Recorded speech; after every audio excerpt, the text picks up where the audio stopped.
Yo chat, what's up?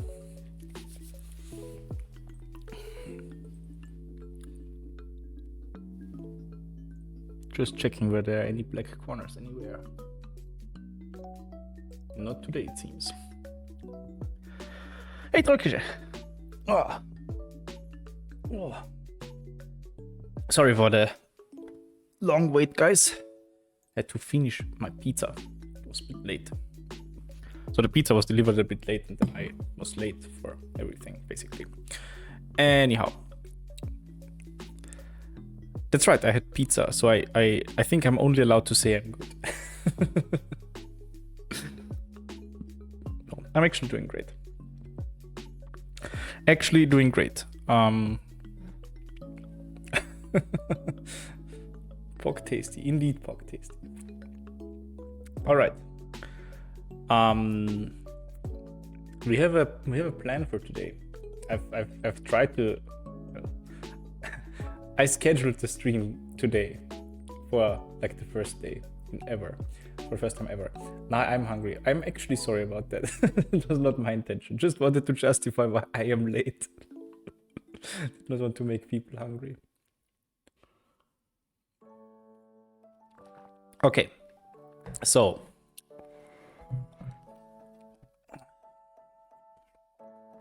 we need to decide, chat. Slowly become a professional streamer? No. I'm afraid that won't happen so easily. No, but I wanted to try and see whether there are people that are interested in deciding more Manim tutorial content. I'm fine, of course, if participation is low in that effort, but still, we should come up with something. Because as of now, I have not settled for anything, and that's usually a bad sign. Well, last time, at least, before I produced the updater episode, I at least had the intention already that it would be an updater episode. And then I found tons of stuff in the library that I wanted to fix before we actually produced the episode. And then it, took a long time. So I thought I should at least get settled and try to decide on something before we investigate things and then discover that everything is really bad and we need to rewrite lots of stuff in the code and then we need a new release before we can produce the episode. And I would like to avoid that somehow. So maybe, yeah, I don't know. We'll see. Let me briefly spam some stuff. Let me briefly post here. There it is.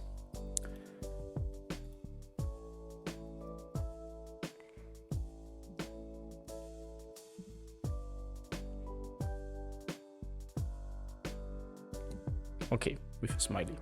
It's important. And everything else is not so important, actually. So,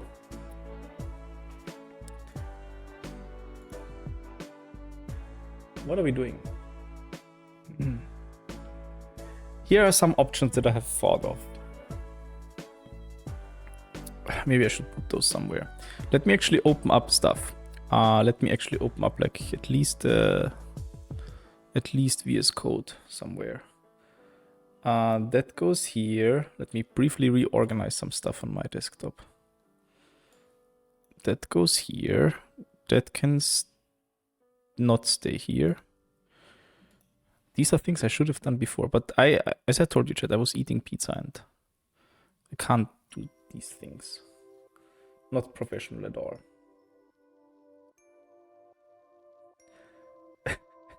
A video about how to animate the options with Manim. That would be pretty meta. I like it. I like it.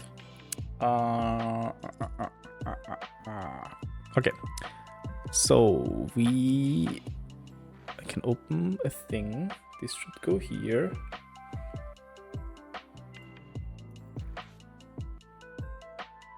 I want to open something else and I forgot what. Wait. Where's my browser? Oh, it was... This is my browser, isn't it? Yes. Okay. Okay, this goes here. This can be closed. And now I'm ready. All right. Yo, is today a hotkey day? We'll see. We'll see whether my hotkey works or not. Ooh, it actually does. And I've made myself a little bit smaller because of the game recently, so I think we can undo that. Back to the original size. All right. So, chat. Our options.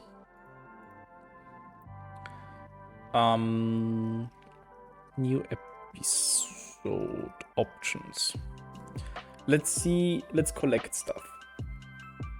Let's collect some options. Can actually make that a little bit larger and then maybe just hide that. And then you should be able to read at least. Or we open a new terminal and type there. Then I can make it really, really large. As an option.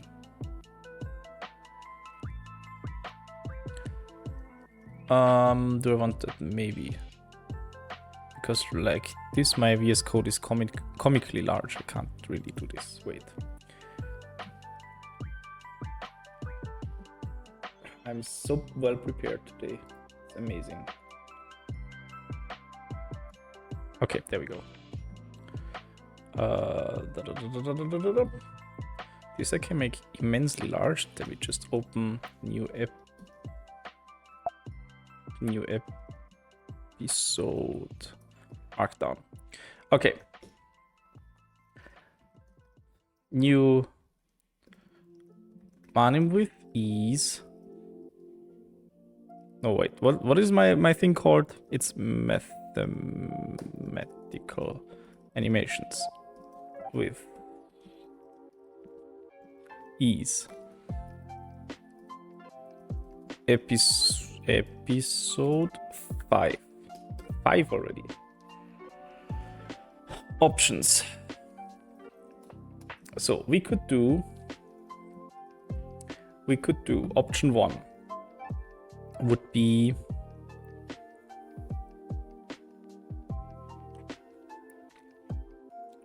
something with tech.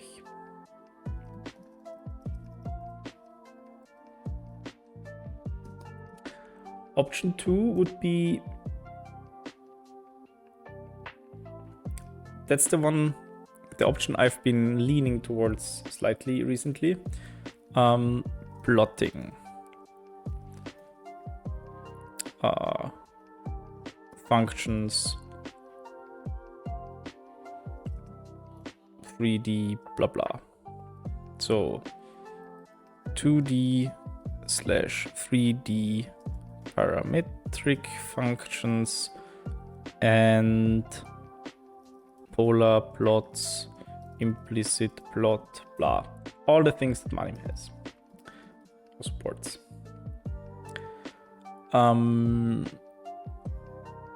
So that would be a second option. Third option, and I think that was suggested to me in my tweet. Wait, let me check. Can I... Wait, I don't open Twitter on stream because you never know. You never know what I'm about to leak.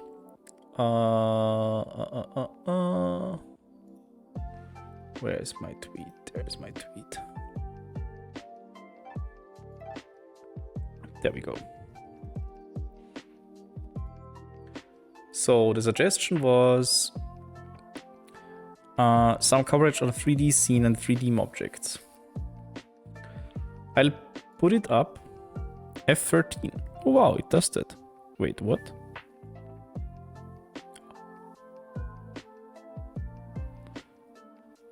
Is with ease a pun? Not really.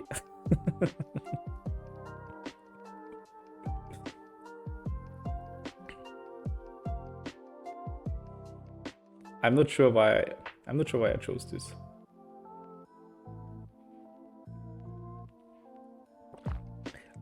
Yes. There are these easing functions. And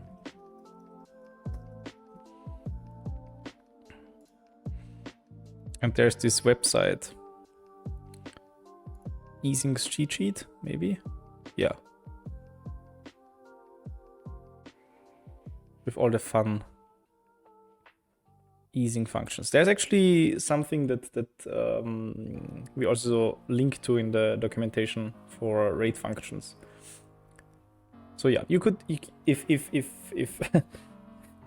I would like to admit that I was that clever when I made that, when I chose the name for the series, but I really wasn't.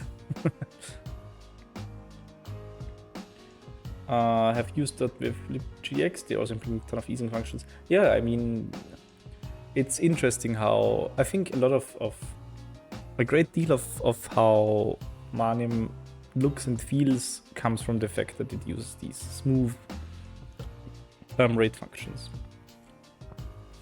In the end, it's I mean, the things that Manim does is nothing magical or anything. It's really, you have your,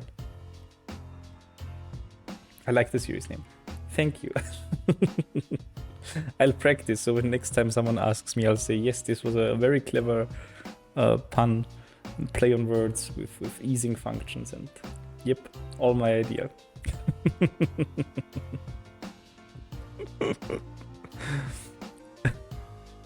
Anyhow, what was I doing? Right.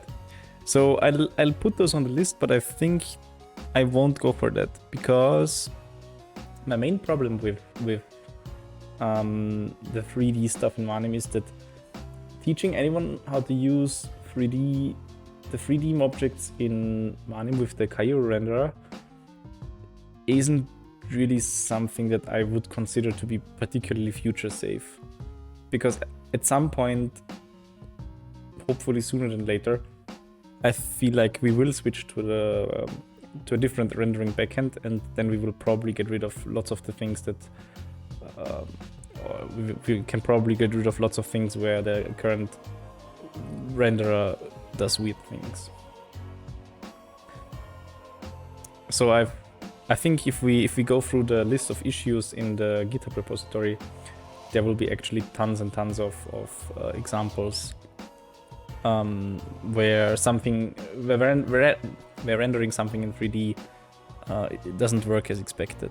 I think I've, like here for example, this one I've seen. I think this is the one with cubes. Yeah, exactly. You can see here what the renderer does. So as soon as I'm not even sure what exactly happens.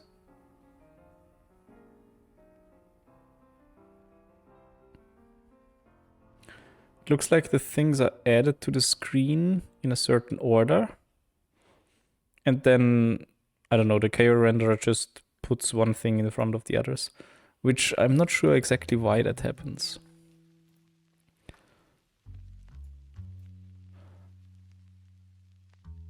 I guess this is because some sort of animation happens here.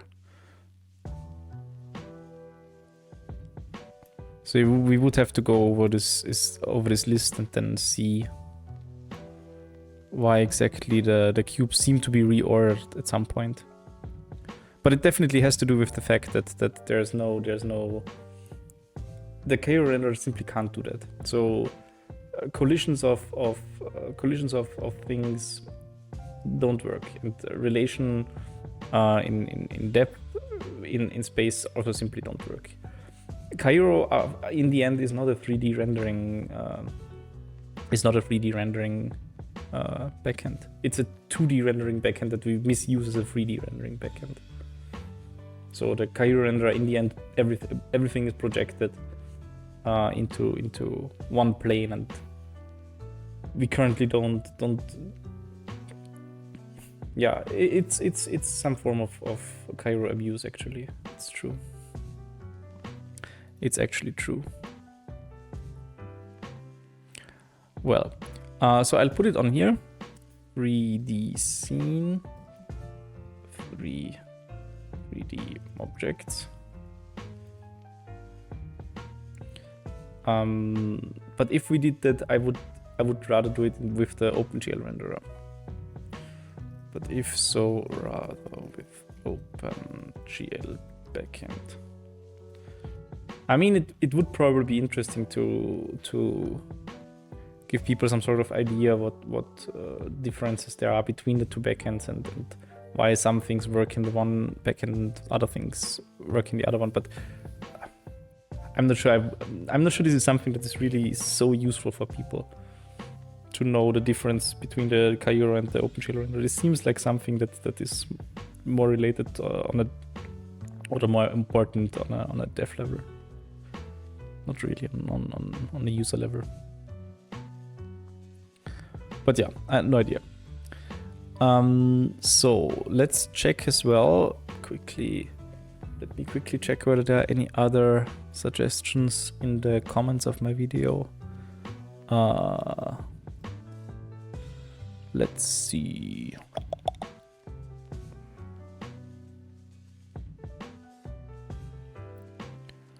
Do you think it would be somehow possible to integrate GraphViz into Manim in order to animate the graph?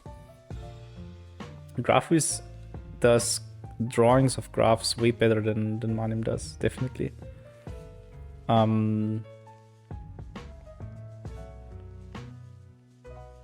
I think it would be possible, but the question is how convenient things would be, and that largely relies on the question.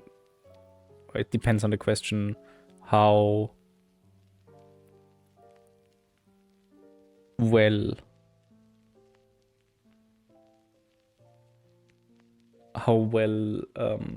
GraphViz draws its paths. The part that's difficult is basically identifying, on the Manim side of things, it's difficult to identify which objects that GraphViz draws are the nodes, which objects are the curves, are the lines between nodes, and so on. So this is depending on how GraphViz outputs its SVG or whatever.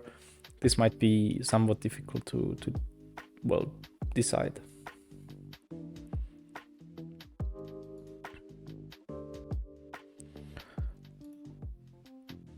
Okay, but I'd be interested in it myself.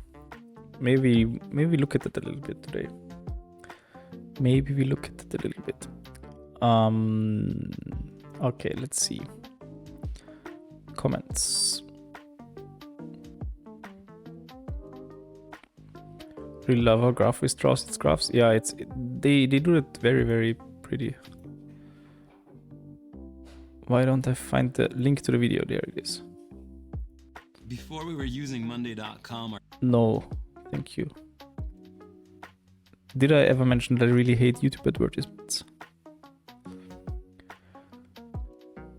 Okay, let's see.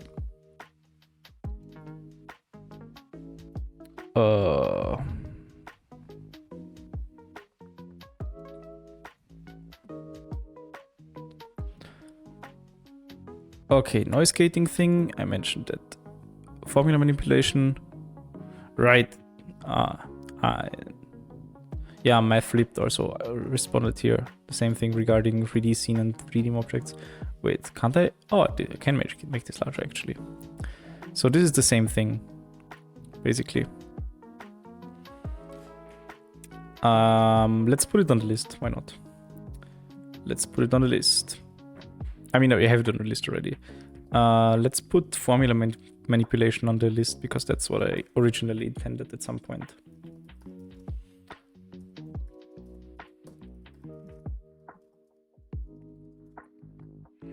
Formula manipulation, etc.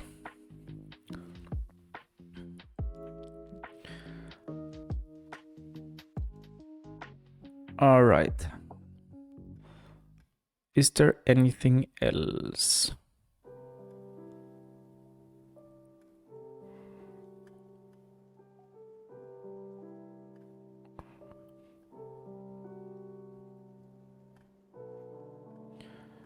I don't think any other comment was mentioning the thing.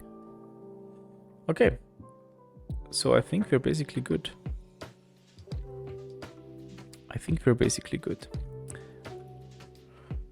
So those are more or less our options right now, except if we come up with anything else. I could also take a look in the documentation and see whether anything jumps at me.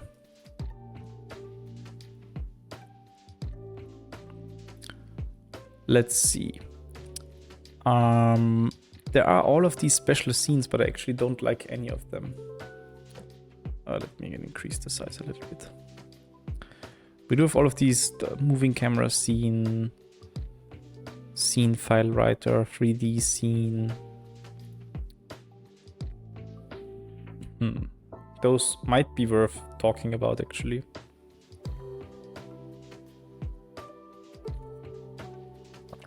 But out of all the things that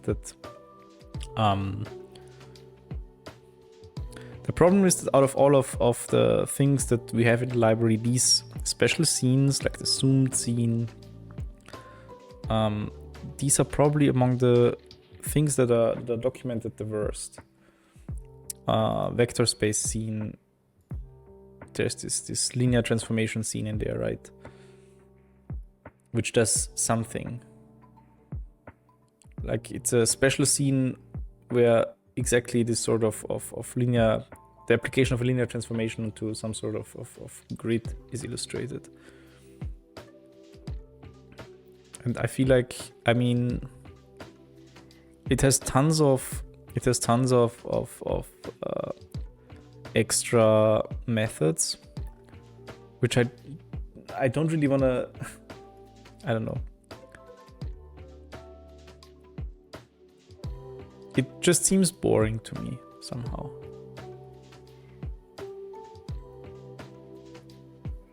And if I think it's boring, then I'm not sure I should make a video about it.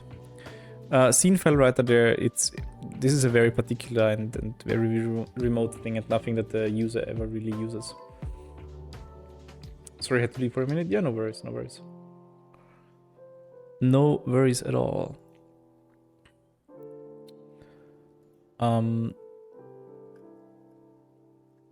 I could talk a little bit more about the scene, and actually these things would be kind of interesting. This interactivity, these interactivity hooks, for the OpenGL renderer. I feel like that might be interesting. That's a little bit out of my comfort zone because I don't know that much about it, but maybe that might be interesting to learn more. OpenGL renderer interactivity scenes. Manim IO events. So I can show you something. Yeah, don't use Manim as your game engine. Just don't. Let me close that. So let's see. Example scenes.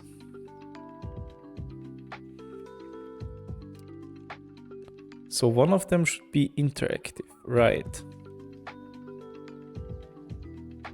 This, for example.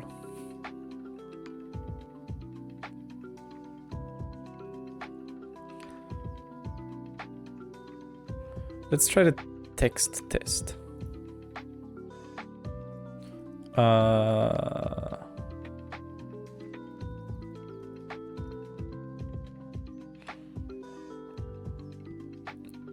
Example scenes. Okay, so if we run Manim, a math game with Manim. Oh my god. And then we run Manim QM renderer OpenGL preview. That should be it. OpenGL.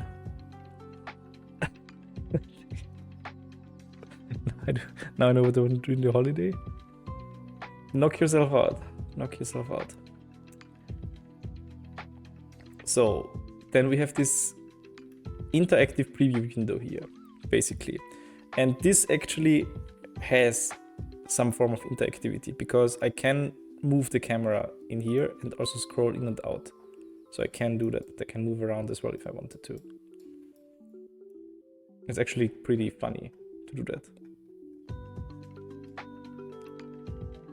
You can look closely how the things behave and how letters are drawn.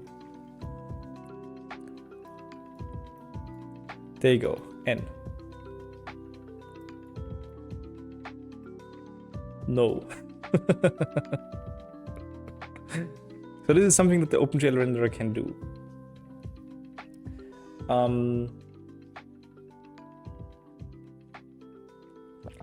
And you can actually hook into that. You can hook into this functionality and change things by clicking them with your mouse, for example. So you could click into the scene and there's some keybind that I always forget what it is. Let me quickly check, maybe I can see.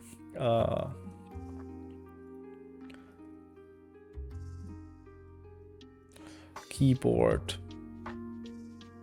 thread, interact. There are like 2 key bindings or something like that. And I don't think this is documented. Or maybe it is, I don't actually know. I would have to ask Aquabeam. He definitely knows the most about this.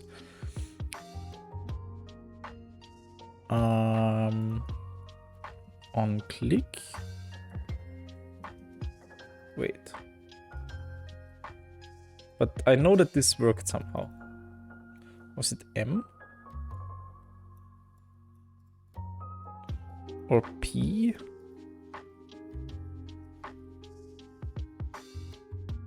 That did something. That did something. I'm not sure what that was. No is gone. Let's open it up again. And it's funny because you can, with the OpenGL renderer, you can do many things that you couldn't do with the default Caillou renderer.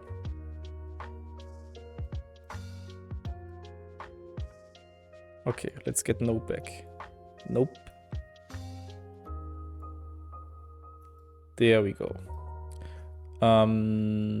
Yeah, so there are some key bindings which allow you to interact with this thing, and I think Grant did something like that with in one of his recent videos, maybe on the Newton fractal or something like that, where he recorded basically the screen and was able to move some stuff around, and then objects changed depending on the position of his mouse cursor and stuff. It was pretty interesting to see. I would like to think that we could also just do that. I actually think we can.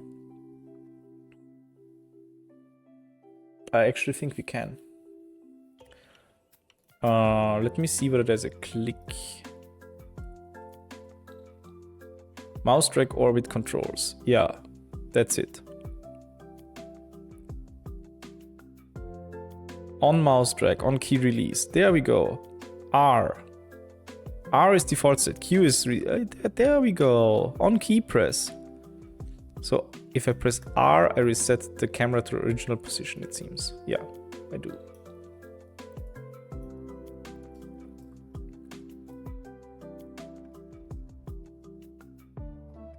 It bugs out slightly, apparently. I have to click it twice.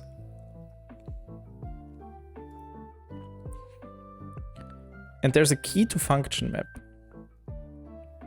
Wait, what does that do? Wait, what is the key to function map?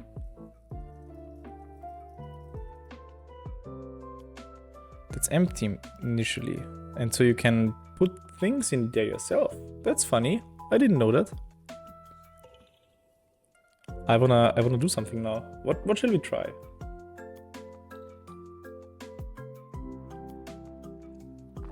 Let's maybe see. Wait. Let's maybe see how these work actually. Right click drag. The camera, the model matrix of the camera is applied to the model made. Yeah. The translation thingy, that seems nice.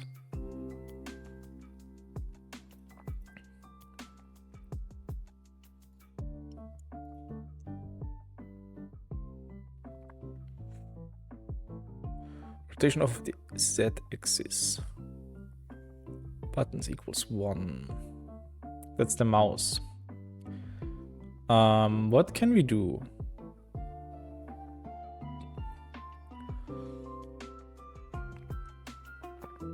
On key press.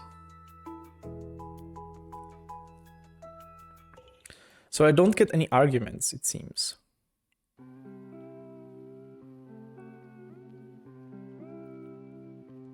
I don't get any arguments, so I could...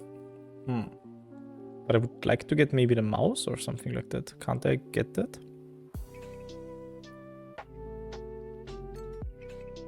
On mouse scroll, yeah, that's scrolling.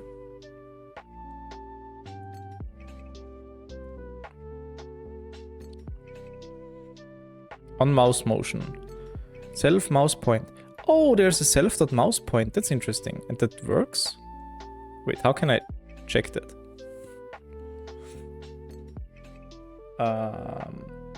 So apparently we have access to the mouse. That's interesting.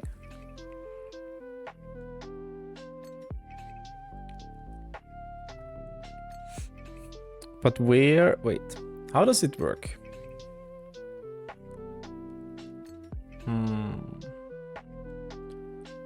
D point. What's D point? We get that on mouse drag. On mouse motion.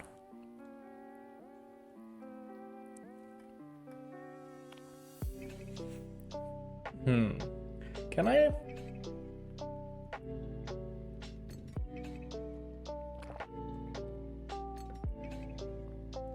Are all fields in a Python class actually public? Yeah, there's no concept. Python doesn't have a concept of private class fields. It's not a thing. It's not a thing.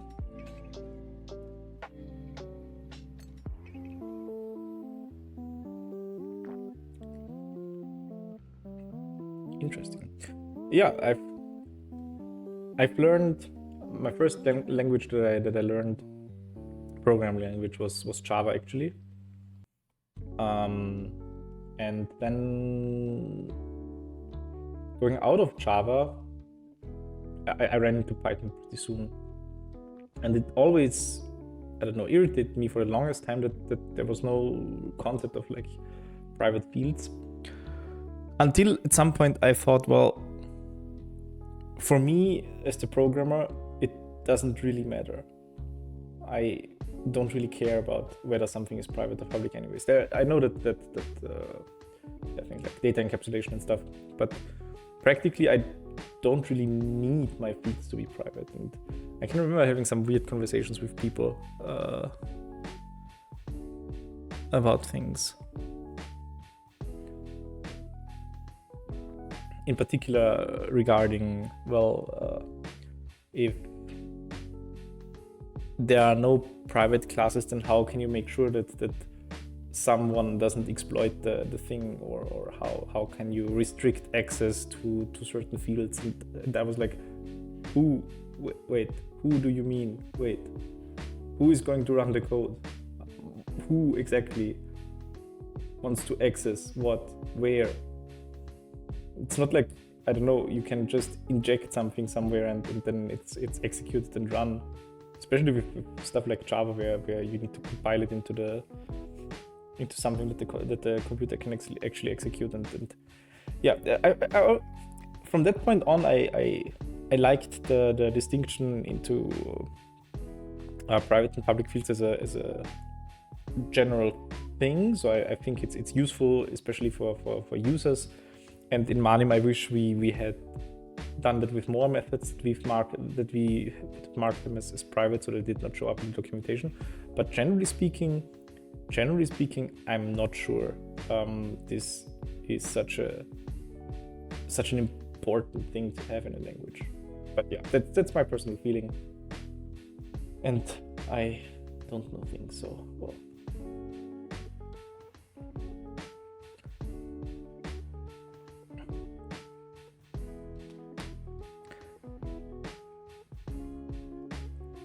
here's something I would like to know. If I add a function, and an object to my scene, like let's say I put a dot into my scene and I press a key, can I make the dot move to the position of my mouse? I want to do that now. I feel like doing that. How do we do that? I need to see this, and I need the terminal in which I know the solution. We simply don't run it here. It's closed now. We run it in this large terminal that I made for stuff. To make this large as well. Oh, that's an what? Oh, I just open a new one. Making large.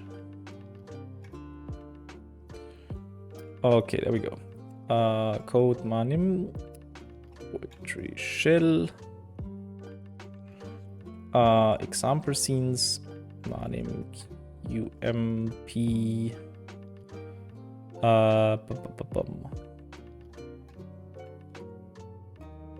Renderer OpenGL.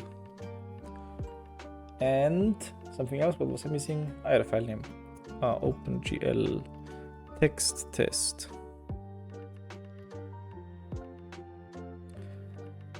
Okay, there we go. The advantage if I do this interactive embed thing is that I can now play around with things. So I can simply say, well, now let's add whatever we want. Is self a thing? Yes, self is a thing. It might break down at any point though. We'll see. I can add things to the scene, like I can take what do we do? Cube.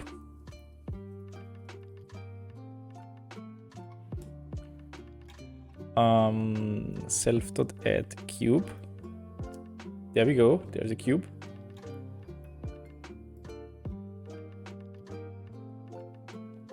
Amazing.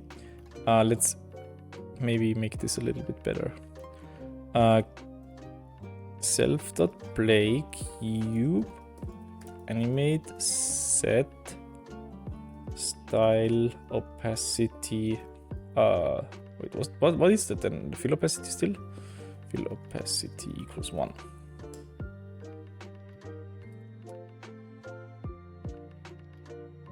Yeah, okay, that doesn't work. Should have just said without animate.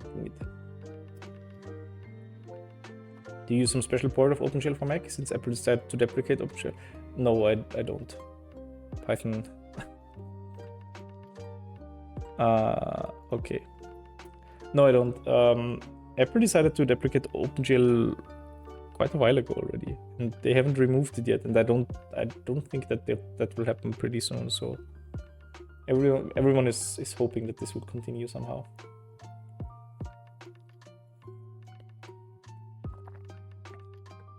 But as soon as they actually announce that they will remove OpenGL, then, well, we'll have a problem. Then we'll have a problem. Let's solve that later. Let's solve that later. No, I'm sure then someone would offer some sort of OpenGL implementation maybe, or whatever interface that people could use, and then we would probably just switch to that. There should be an official port. Yeah, exactly. I cannot see that not happening. But yeah, Apple is sometimes a little bit weird when it comes to that. Okay, but yeah, the thing that actually hurts then is having to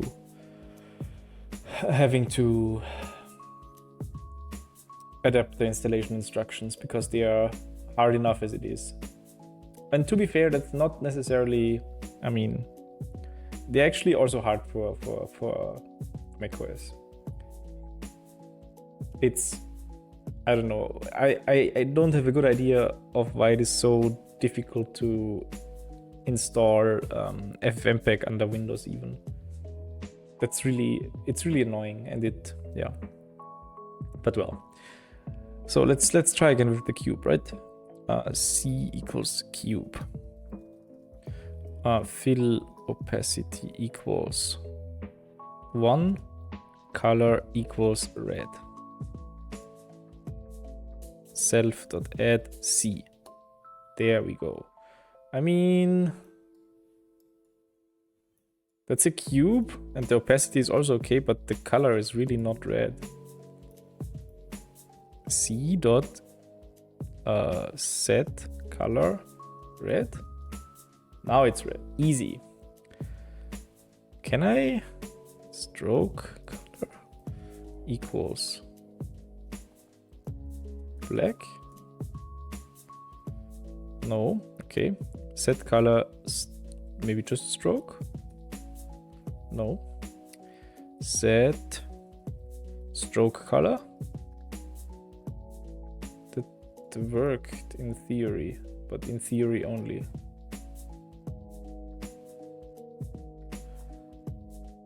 Is there an OpenGL cube?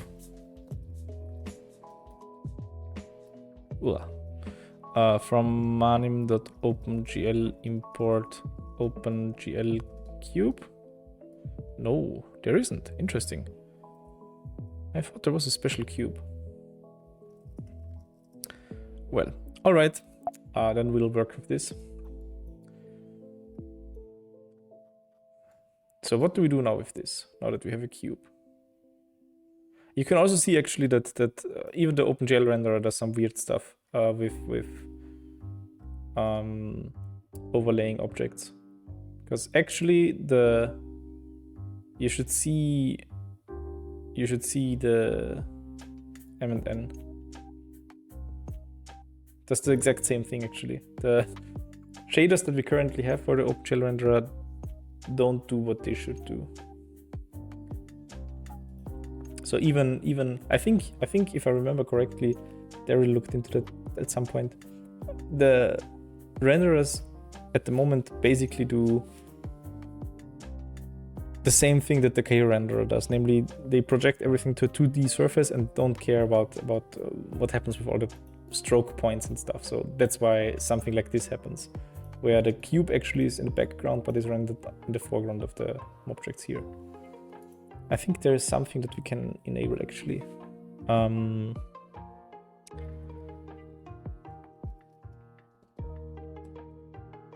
We can enable c.depth test equals true.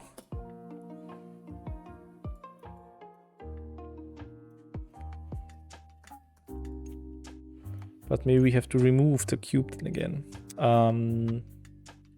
Self.remove c. Self.add c. Nah, still doesn't do it. Still doesn't do it. So I don't know. I don't know why that doesn't work. Usually that's something that should work.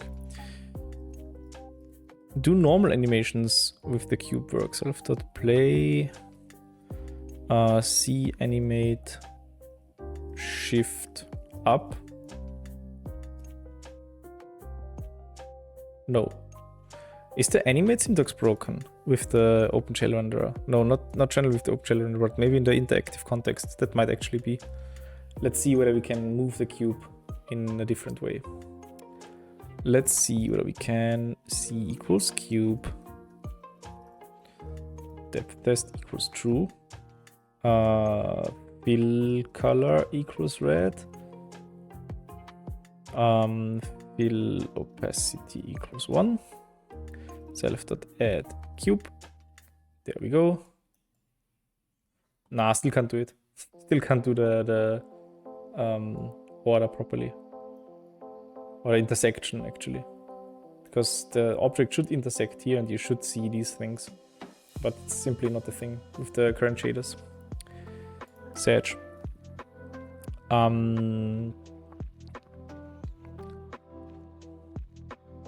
What did I want to try? I wanted to try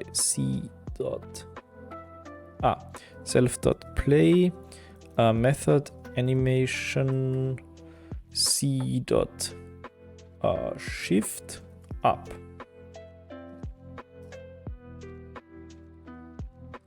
Is it apply method? Yeah, it's apply method.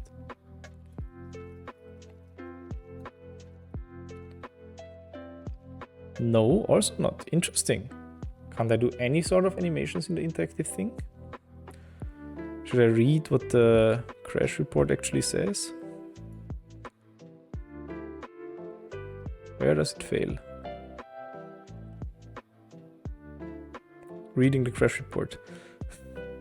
Great stream. Oh my god. Okay, let's try again. Let's try again. I will move my... I will make this work somehow. Can I apply any animation? C equals cube without anything. Self.play C create C. Oh, let fade in is maybe even softer. Fade in the cube. No. Okay, so playing animations is apparently broken for me. Interesting. Is this because... Wait. Do we still have two interactive embeds?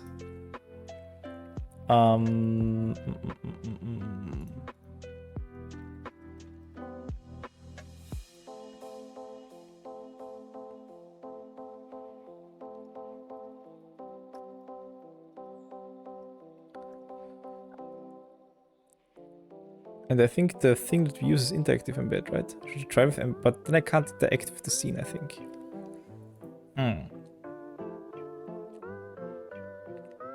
Yeah, not gonna lie, that's weird. I think that works at some point. Might have been broken. Oh, well. We can still add and remove stuff as we like. So that's something, right? Ah, wrong terminal. I need this one.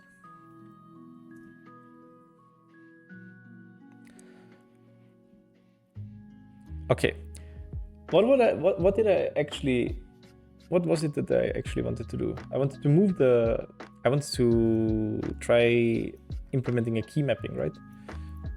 I wanted to add self.key.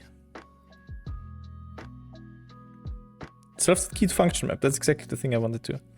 And there's nothing in there yet. So let me try something first. So what if we add self.key to function map? Something very simple. Namely, if, let's say, X is pressed, or let's take G, I want a function which has no arguments and simply prints hello.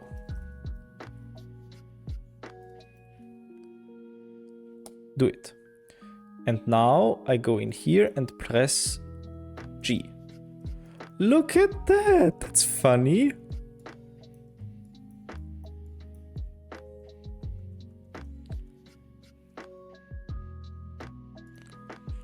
So actually, this means that if I get the mouse pointer somehow. Wait, but there was a thing, wasn't there? Self.mouse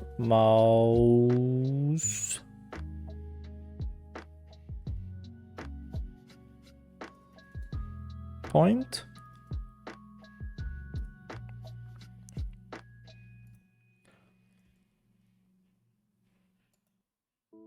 Self is not defined.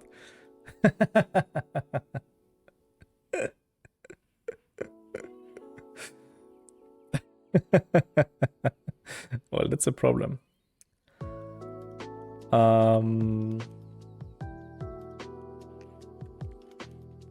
Why is self not defined in the function? Is it because it's...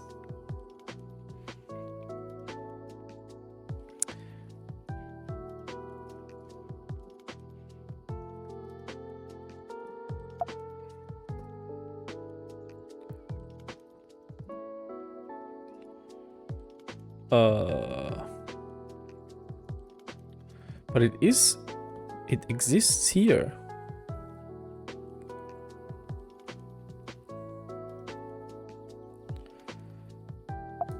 self.mouse point, OpenGL point. Oh, that's an object. That's interesting. Ooh.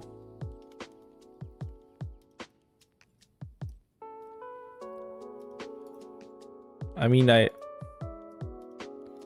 wait, let's leave the canvas on the left here.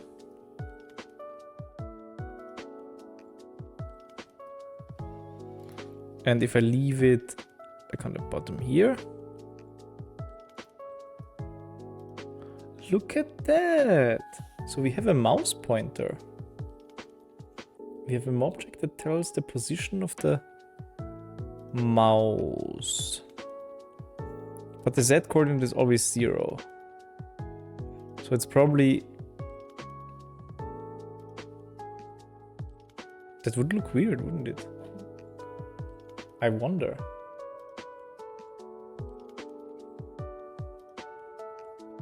I wonder whether this only works as long as the canvas is not reset. And then if I could do something like... but I can't use... Wait. Why did this not work? Self is not defined. Why is self not defined? Do I need to make it global?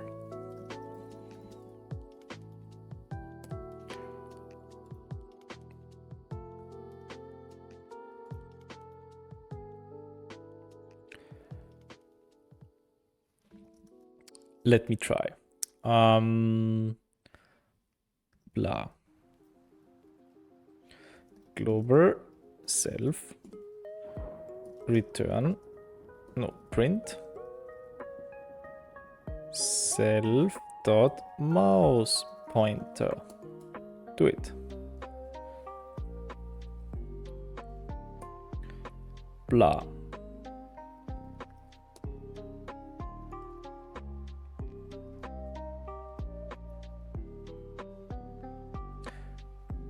It's annoying me. How do I get the current scene if I can't use self?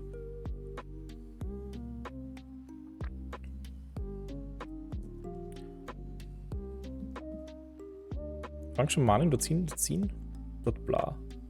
Wait, what? Wait.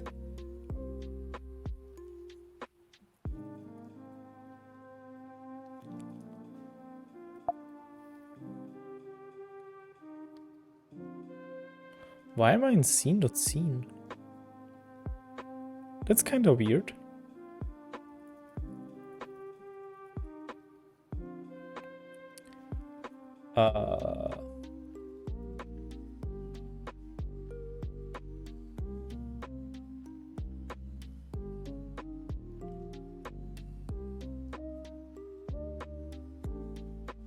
This is so confusing to me right now.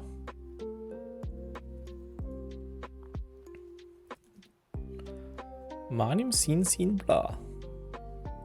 Oh no, it just means I'm stupid. I'm stupid. But I don't quite understand why blah is actually an attribute of my scene. Wait, what? Now I'm even more confused.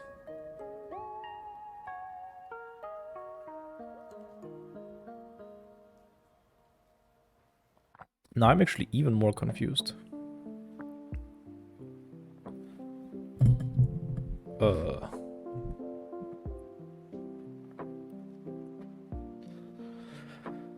How can I get the scene?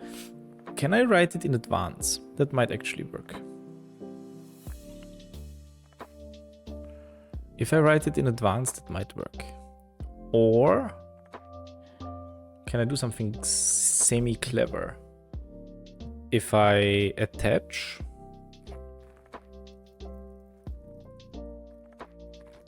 what if I do something like this?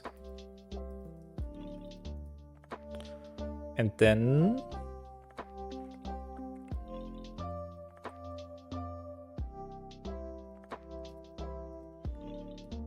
I do something like this, and then... Oh, come on.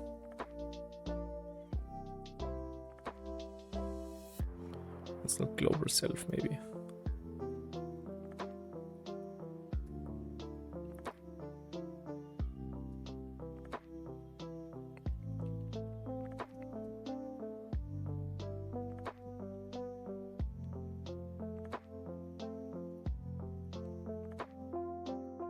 Blah missing one required positional argument self. Because it's just calling the function. Can't I? Why can't I? Why can't I do the thing I want to do? Is it just not passed? I mean, how are you supposed to get the mouse pointer? Where was this?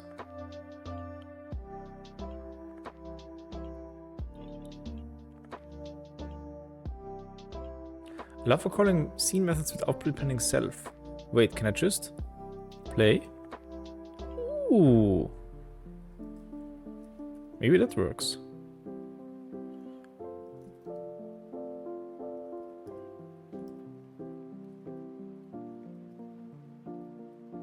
Let me open the thing again. Where was it? There it is. Interesting, that works. That's curious. So self.play is not allowed, but play is allowed. Interesting. Or setting the color maybe was allowed before as well, I don't know. Wait, let's try again. Cube. C equals cube. Self.add C.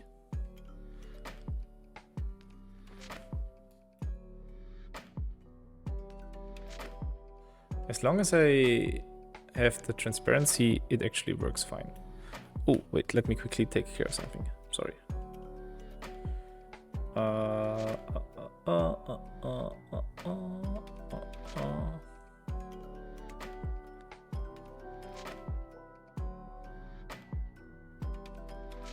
Okay, all good. Done. Can I now please play cube, animate, shift, up? Look at that, that works. Now that works, finally. Aha, aha, aha. So,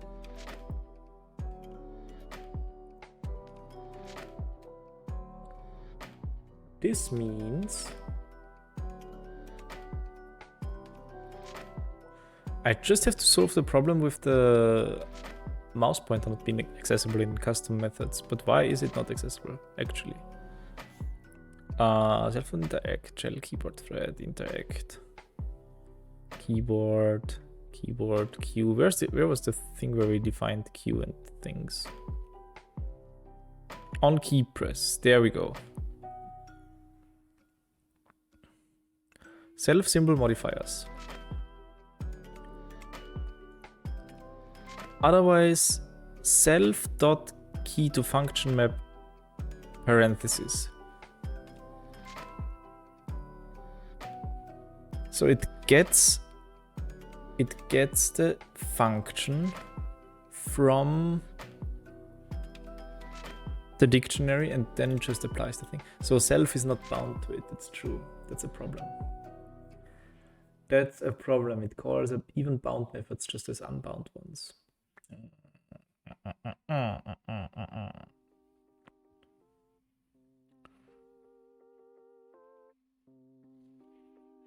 Can we hack this? Should we introduce a second key to method map? Or should we just override this function? That would also work, of course. Modifiers, interesting. So you can actually do pretty complex stuff in here.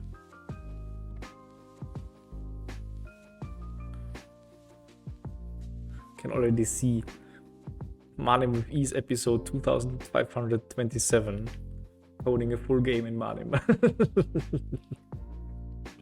If all of my options are gone and I don't have anything else to do, then we do that.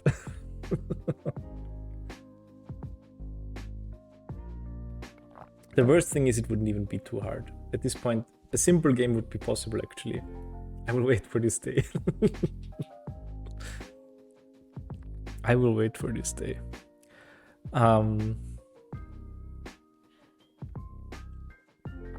Yo, Sichernet. Hey, how are you doing? Flappy Bird with Manim? That might be difficult. Or maybe also not. Who knows? Who knows?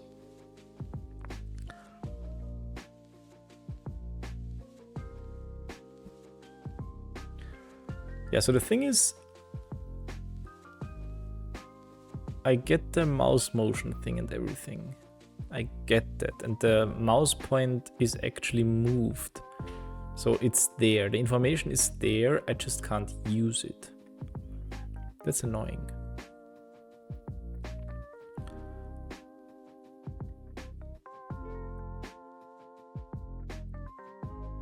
Set key function. Oh, there's even a function that sets the key function. Why would that exist actually?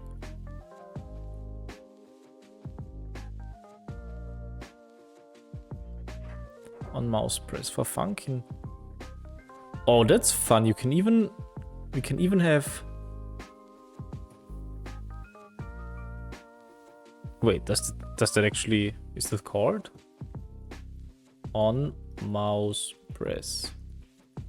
No, I don't think that's actually called. So this is dead code, I think. I think that part is dead code, but we can still do things. I still wonder whether there's an easy workaround that does not require me to rewrite stuff.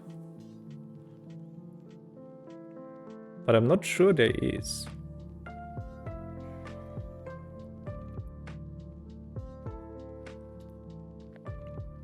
Stay here. So right now I only managed to do silly things. Ah yeah, can't do that right now. Right now I only can do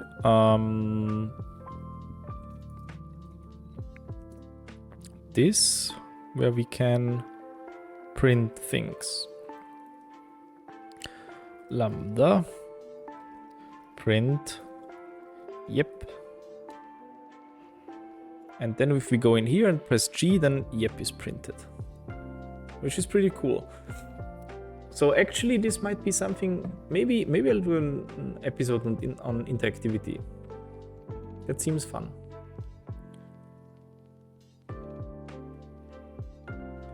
The problem is, that would be an episode where I can't publish a corresponding Jupyter notebook for it. Because this stuff doesn't work in Jupyter notebooks. You have to install it on your local machine. Which is sad, but I think that's how it is. It is how it is. So, yeah. This might be something that happens. Can we color the cube in green? Play. C. Was it C or cube? C. Play. C. Animate. Set. Color.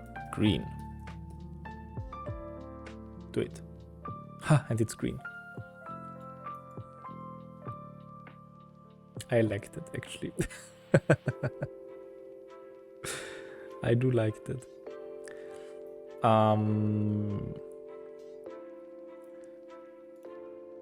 If we had more control over things, so if I went and implemented the custom function, how would that work? Let's try. Let's try. I don't have anything else to do right now, so let's end this. We'll come back to you in a moment. Go to our OpenGL thing, and then let me implement a custom method. Def. How does it need to be called? I need to override the existing on mouse on key press, right? And this takes two arguments, symbols and modifiers. On key press, there we go. I don't think we need to return anything, so the return might be superfluous, but well, that's actually fine. And then we can do this. We can say if...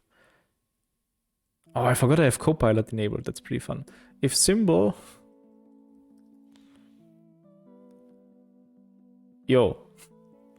is space... I don't want to transform the text to the other text, although it would be fun as well.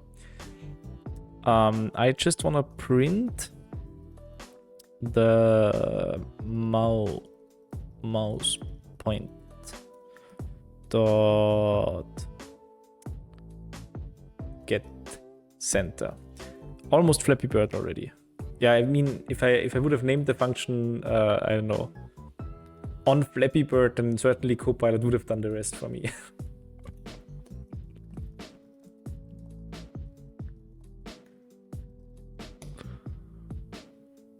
It doesn't know what it doesn't know. I had to try now. Okay. What was I doing? Right.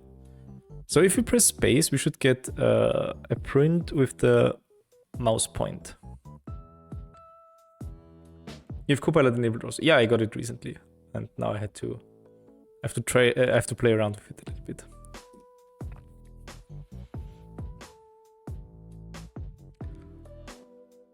All right, so it's doing the scene thing again. We can do the same thing as before, and now I should be able to. I think Copilot actually did something that I not wanted to. Maybe the space cannot actually be the space. Let's go back to our G. Because the code looked like this, right? If... no, it didn't. It did not.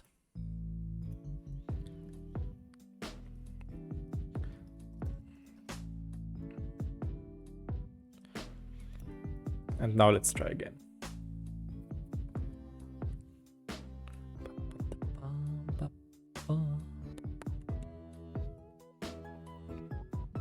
Okay.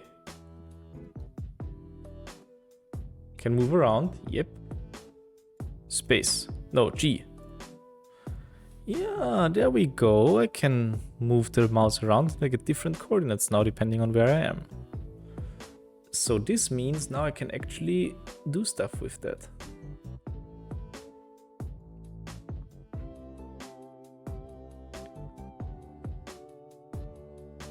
And in particular, if I reset the camera to the original position, so the mouse pointer actually gives me the current thing without any application of the view matrix. I wonder whether I can get that. Now do ray tracer to make the letters clickable. I think that's possible somehow actually, but I don't want to right now. Thank you for the suggestion. How to make letter clickable, please.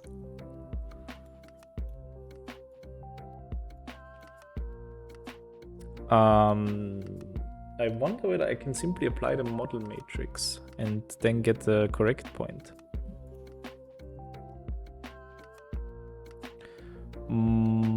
Self.camera.model matrix. Wait, what? That doesn't look particularly right. How does the thing change the camera? Wait, wrong code. Let's look here. So many great ideas today for useless projects. Well, I mean, we need all those sweet ideas. On mouse drag. Mouse drag orbit controls. Left click drag. Translate to target the origin and rotate around the Z axis.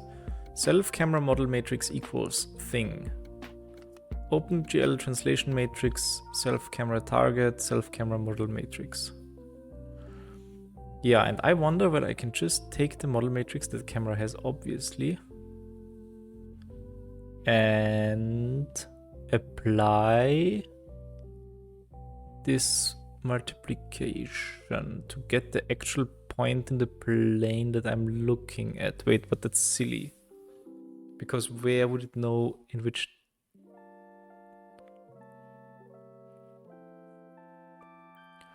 It might not work in the way you would intend it to. I guess we can try.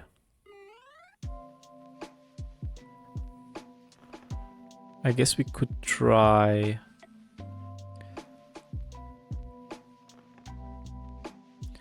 Rotation matrix multiplied with the camera model matrix.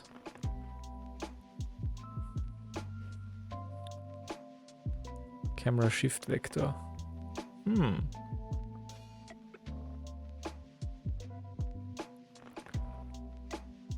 I wonder.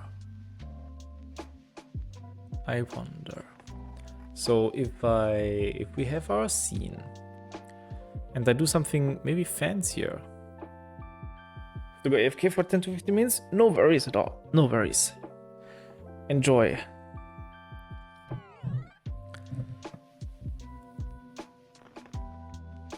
I'll sit here and stare at code in the meantime. So you're not missing much, I guess.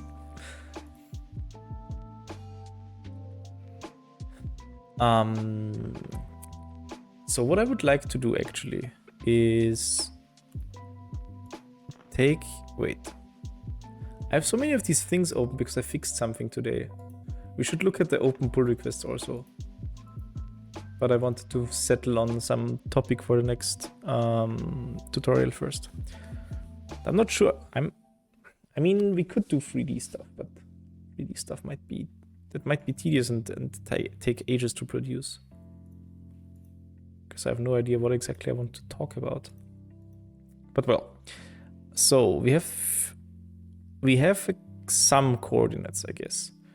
We could now.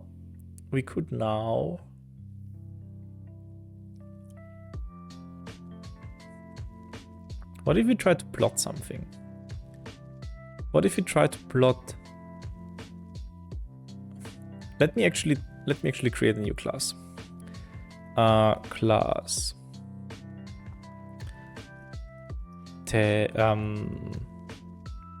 Interactive test scene. Sure, why not? Def construct. We'll think about something here. I basically want some. Let's draw a number plane. Number plane. Let's call it plane, not an NP. That's difficult. That's dangerous. Plane equals number plane.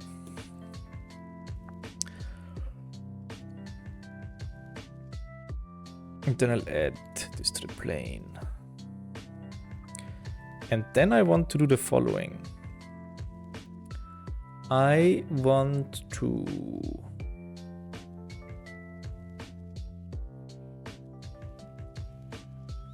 add a dot to this plane. Dot chord dot move to plane dot C to P coordinates to point, but this doesn't take 3 arguments, does it? It just takes 2, namely 0, 0. No, let's put it at 1, 1. And then I'll add the plane and the dot. Okay, let's look at this for a moment, and then I'll self.interactive embed. No, we're doing a different scene now. Okay, this is called interactive test now. Don't do the cool stuff until I'm back. I'll try. Interactive test. Okay, so I have a number plane and I have a dot in here. And actually, if we scroll out or in, we can see how scuffed the number plane actually really is. But we don't know that. We assume that everything is nice and whatever. And now I want to do the following. I want to draw some curve that goes through this point. Then I want to be able to move this point around. Let's maybe start simple and let's draw a circle. It should be easy.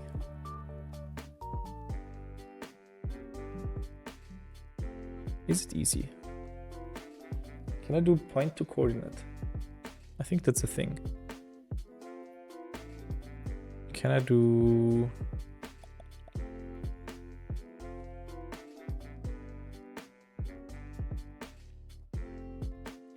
So I should be able to say something like, I don't know,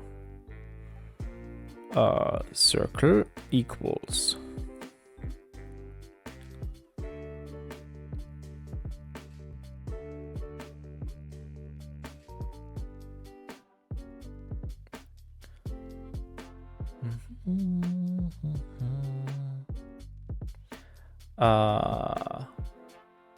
circle radius equals not 0.1 but dot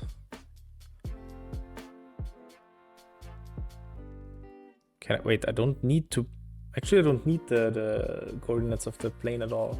I can just ignore those. Lin np lin arc norm of dot get center, and then make it red. That's important. And we add the circle before the dot. Circle dot. So that, in case we did this correctly, there's the circle. Exactly. So there's the circle. And now what I would like to do is I would like to press the button and then the dot, including the circle, should move to wherever my mouse is. And that would, I think that would be funny. Let's try. Let's try whether we can do that. So I would define a new method, def on key press, same as above. Character equals symbol. And if the character equals, let's use G again, because why not? I want... and now this is the point where we have to also assign some things to the scene, I think. So we should add self dot equals dot self dot scene self dot circle equals circle.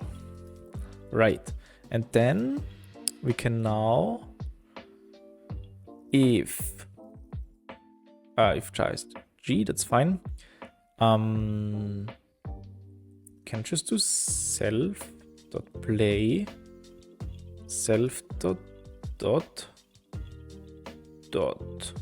animate move to self dot mouse point. And this might work, question mark? No, it might not, because there's the return here. You can simply put it here and it will be fine. Okay. Yeah.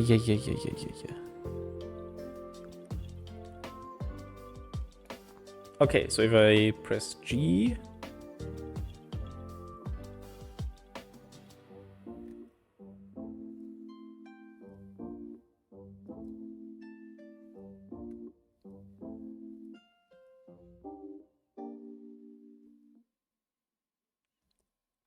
I'm having fun.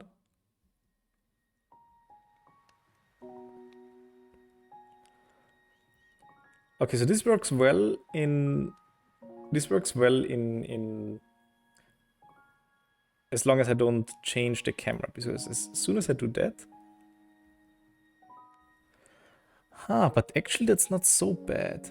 So even if I have the camera changed now, the point still is on the plane. So this simply doesn't change. It's just the actual frame I'm moving my mouse on is like a projection of is being projected onto the plane that is rendered. And this allows me to interact with the thing even though my mouse isn't on it, which is actually kind of cool, now that I think of it. So we can do that, chat. That's pretty cool, isn't it? I think at least it's cool. Yeah, and now actually, we don't need to modify the circle at all. We can simply add an updater function to the circle, which does the following: circle equals this thing. Actually, it's exactly that again. Just need to change the radius. Just need to change the radius of the circle. So if we copy this part. Wait, can I? That doesn't work, right? Setting the radius of a circle doesn't animate it. Play self.circle animate set radius equals 10. No, 10 is too large. 5. Yeah, that doesn't change the actual points on the circle. We should maybe implement that at some point. Or there was a reason why that doesn't work. Can't remember though. Doesn't matter. We can still fix this. We can simply say circle add updater lambda mobject dot become the same thing. Actually, yes, thank you, autopilot. Actually useful for once. No, autopilot is pretty cool actually. I'm memeing a little bit. Okay, we don't need self.circle anymore. We just move the dot and then everything else should happen automatically. Maybe. Let's try, I'm actually curious. Does it work?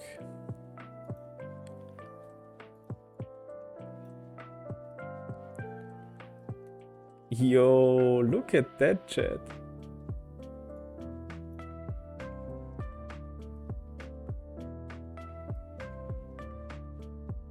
Let me reset the camera.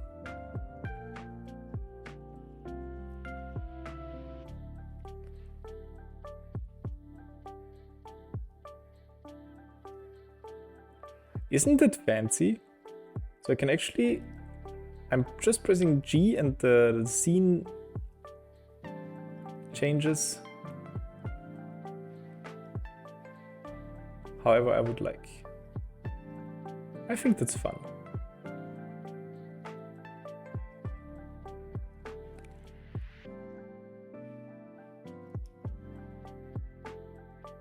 Okay, if I do it too fast and it doesn't manage to render in between, it gets weird a little bit.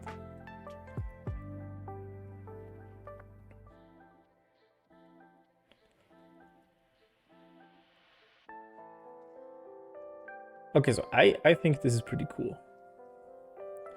Question is, does this already justify a full episode, or should we just produce a short video on this maybe? Maybe that would be fun. Short and sweet video on interactivity with the Manim.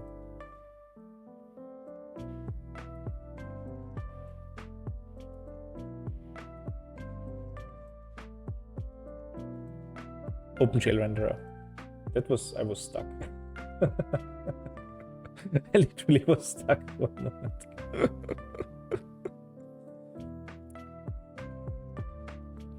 And the cool thing is, it also looks quite interesting if I'm a bit further away. And I mean, for things like this, the OpenGL renderer is actually pretty good, I feel. Can I resize this window? I actually can. So look at that. I can move this wherever I want. Now the mouse position is slightly off. Center is still center, but everything else is probably slightly off, yeah. Okay, so that's fun.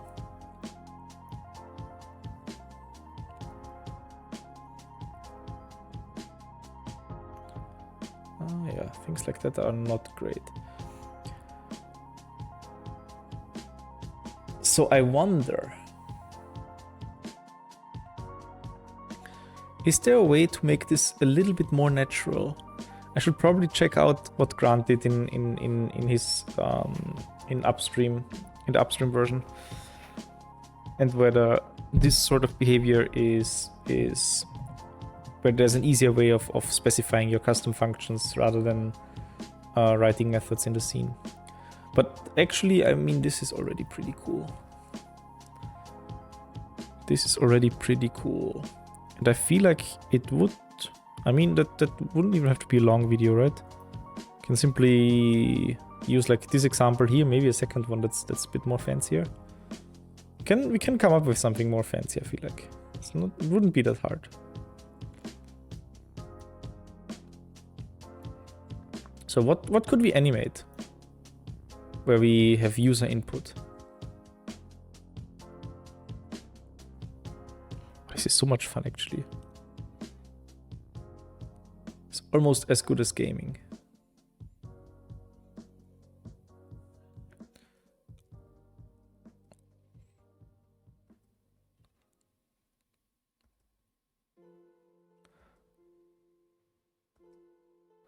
Just hitting the spots. What could we do? We could make this a more interesting function, probably. We could try to plot we could try to plot some sort of surface where these dots, I mean, basically I would have to watch Grant's video, actually. I can't remember exactly.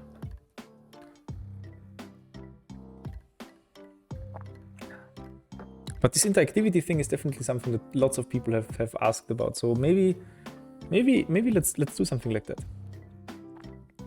Short video, I'll explain OpenGL renderer. I'll say override this method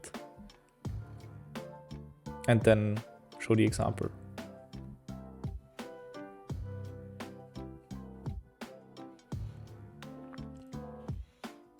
I feel like it's fun. Probably justifies an episode.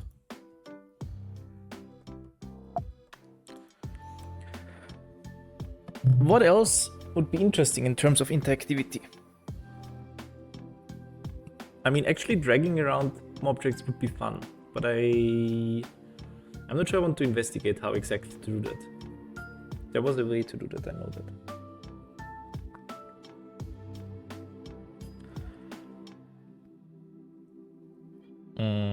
But we could also, what else can we do?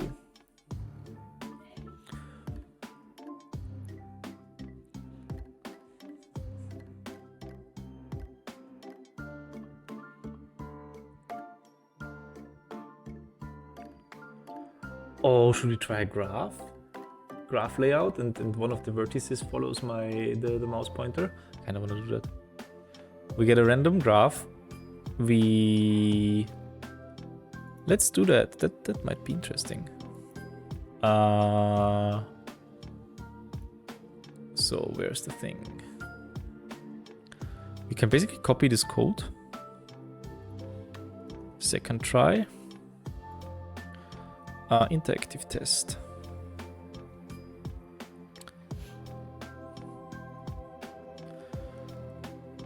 It would actually be even funnier if I had some way of getting the current object that I'm clicking on, or that my mouse cursor is on. If we could do that, then, well, then I guess you could really do some sort of dragging things around in the scene and well, all sorts of things in the end.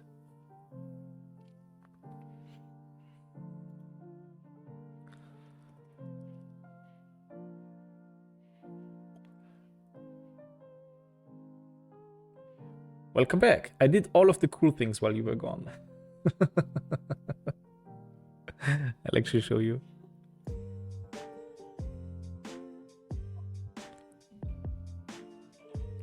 Look at that, look at that, look at that. I can now move my mouse anywhere I want. Let me actually make it larger. Ah, wait, if I rescale, then if the ratio doesn't fit, then the mouse is off. Well, anyhow, it's happening. I can now move my mouse anywhere I want as soon as I press G on my keyboard. Ooh.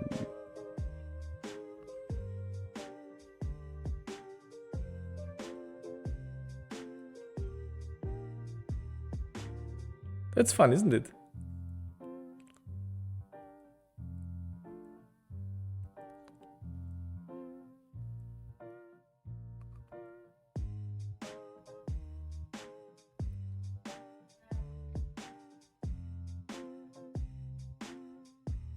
So smooth also. Yeah.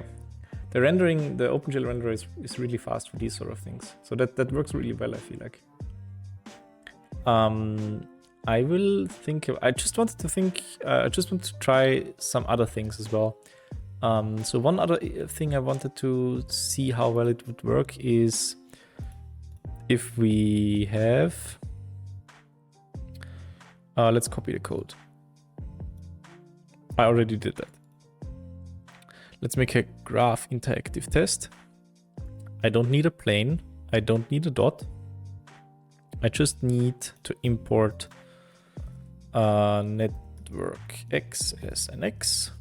Then I want my NX graph is a random graph.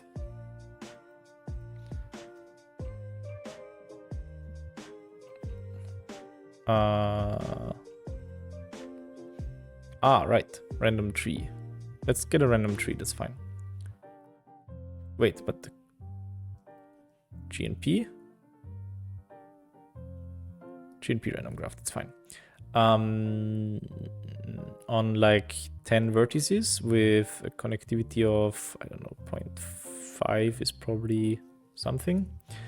And then we create a new graph, G equals NX graph dot NX graph Manim graph dot from network X NX graph, and the layout should be spring and layout scale equals 4. And then we add G, and then we Yo Goshinki OP, thanks for following. You have a video. Let me click.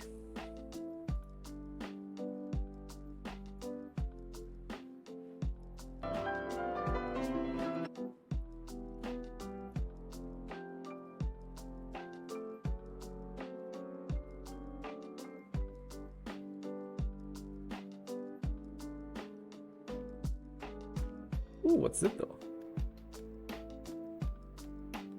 Classic music, interesting.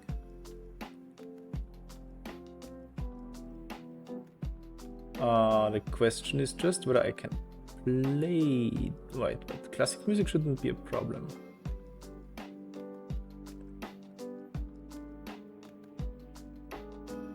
I'm just slightly worried always about getting DMC8. Do you know whether this is safe to play on stream? Stream safe. Cool. I'll put it on.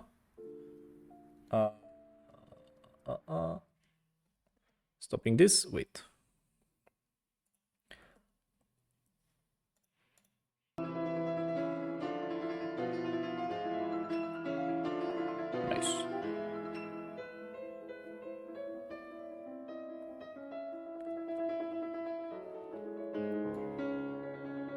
Oh wait, you can't see anything.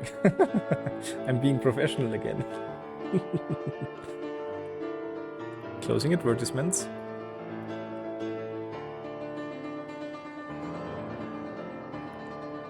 Yo.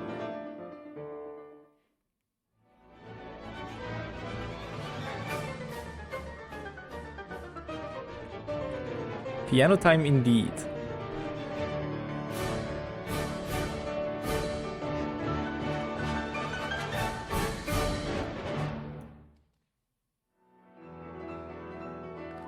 I'll leave this open and we'll animate some stuff right next to it.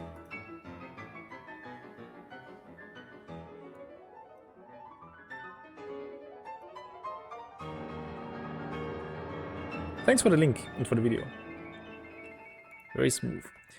Let me briefly get back here. So we have the graph with the interactive embed. I have changed nothing yet. Should add the graph. Self.g equals g. Now it's embedded, and then we can do self g0. Animate move to mouse point.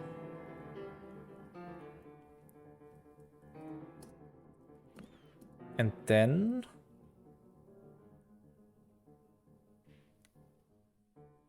how does it actually... Can I... Wait, I can play a second animation. Okay, maybe this will look a bit clunky, we'll see. Self.play, self.change layout. Change layout. Self. Spring. Yo. Layout scale equals 4. That probably doesn't do the thing I wanted to, but we'll see. Not here.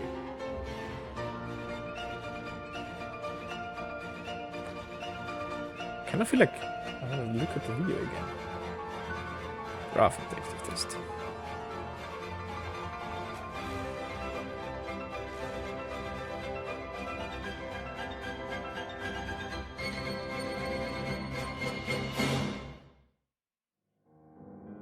Wait, I bricked it.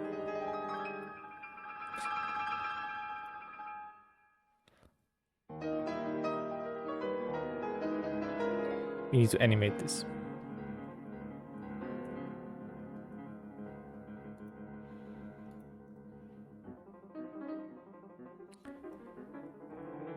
I would like to have the positioning fixed.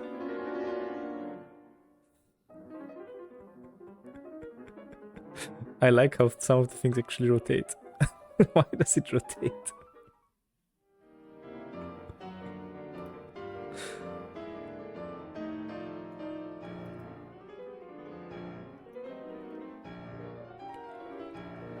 Maybe it doesn't actually rotate and just looks like it.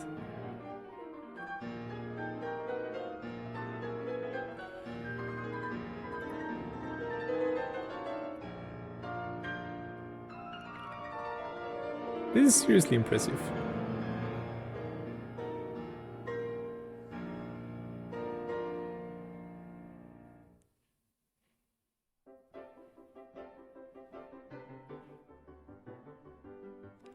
Yeah, definitely feeling it.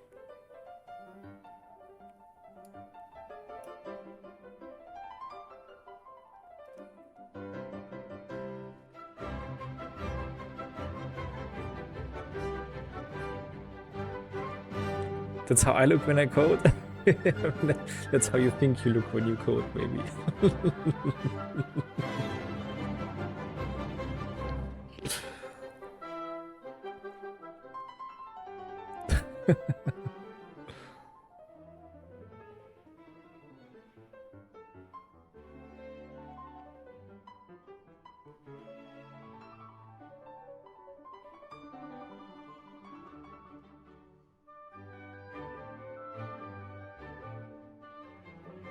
That's pretty cool.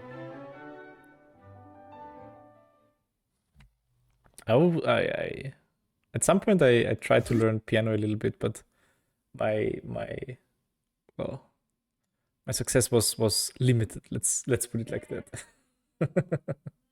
Me too. Yeah, seems to be a thing. Sometimes people seem to just try that. Funny how things go sometimes. Well, let me put the Spotify thing back on. I quickly realized that I'm completely musically untalented. Oh well.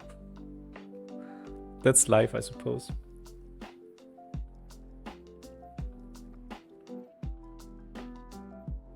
So,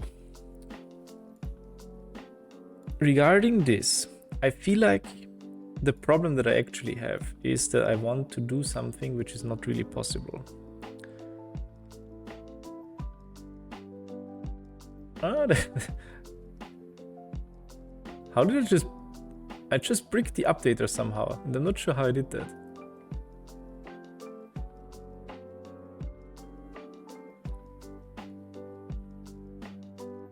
These are some interesting effects that happen if I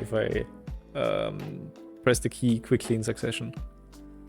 I think the order of the objects then gets, I don't know, disturbed somehow.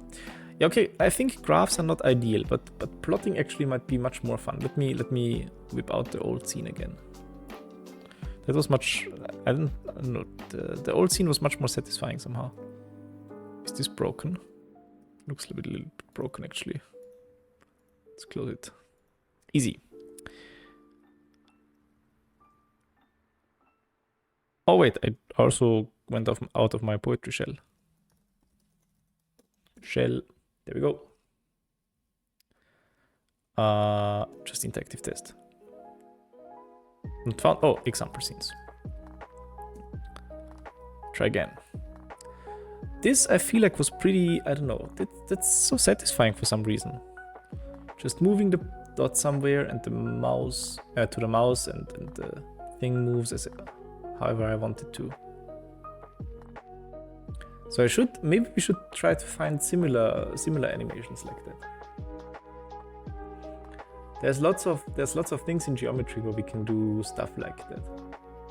And at this point, like animating the circumference of a triangle and stuff, that wouldn't be too hard anymore, I guess.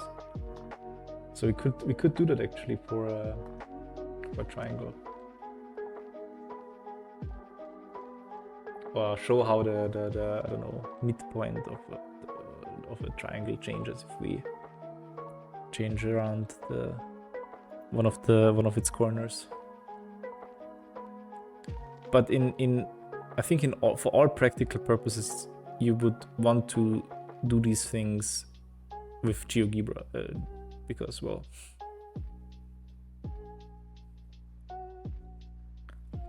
I don't think Manim is a very good tool for that because you have to code basically everything yourself.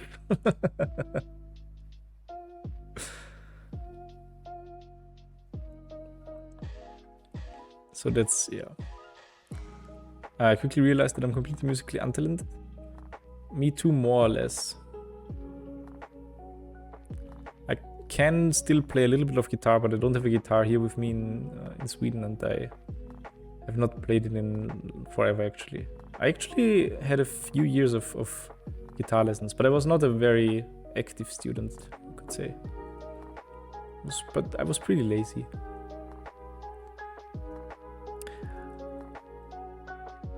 Okay, that's still very cool. What do we do with this now?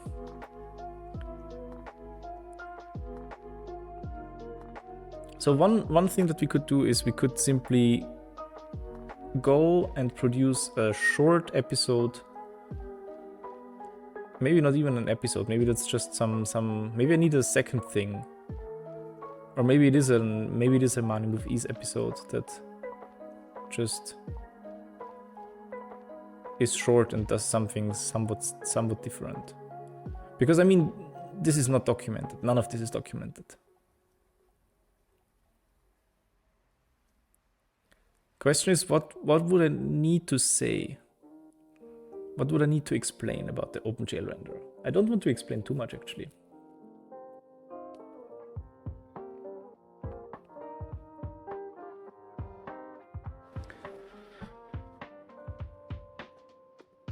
Maybe I can actually shed some light on the mess that currently exists in the internals. So if we did like an OpenGL renderer episode, or let's call it an interactivity, then what would I need to say? I would need to say this exclusively works with the OpenGL renderer.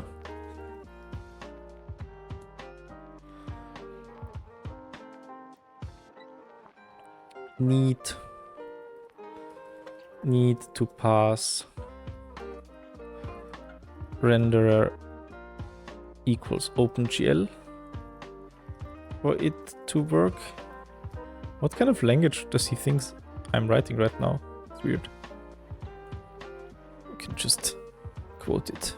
Then it should be recognized. That's valid markdown, isn't it? Weird. Exclusively works with the OpenGL renderer.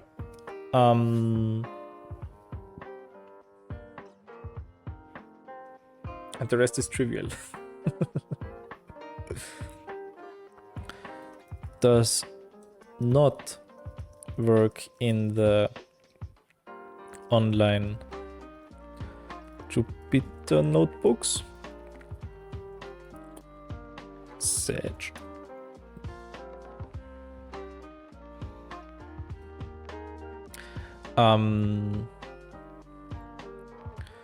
Need to run the preview window -p.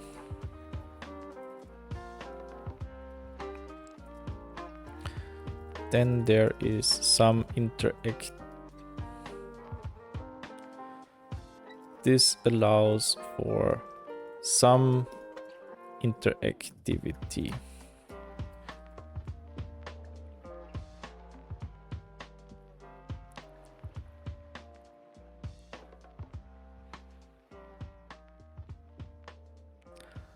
Not yet, but I have a prof who does it all the time. I mean, who doesn't?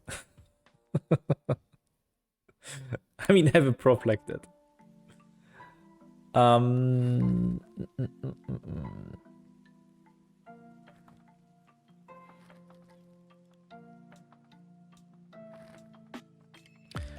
then what do we say then? We could say simple example. Dragging mouse in preview to change camera, mouse wheel. Why does it do that? It should just have a multi-line thing. It's weird. Mouse wheel for zoom.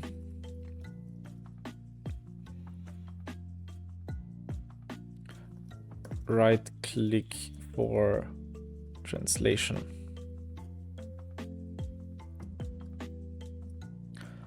More complex example. Custom on key press with something. Custom on key press function. Method. Circle plus dot question mark. What else would I want to say about the OpenGL renderer?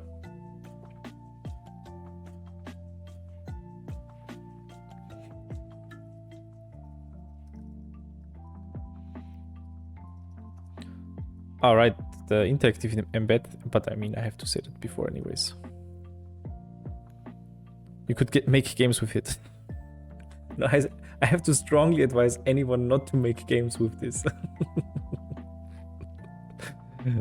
More in depth. No, if the series ever gets this far, this will be episode 42. Episode 42 will be making a game with Manim. I promise. It might be fun at some point. But first we need to get this far.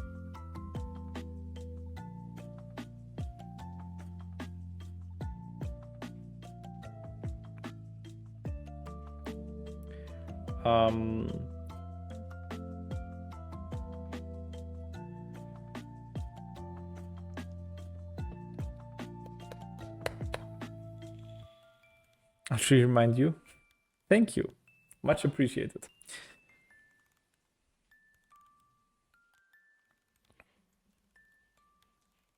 More in-depth background information. Current state of things.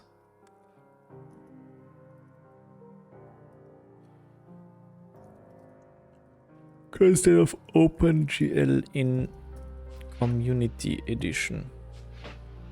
Depressing. No, not actually true. Only slightly. What I would like to explain here is the thing that currently, or how things currently work. In particular, I mean convert to OpenGL meta class to change inheritance structure of things. Monarch is. This is something that we did. I added a mod comment to you. You can add mod comments to me.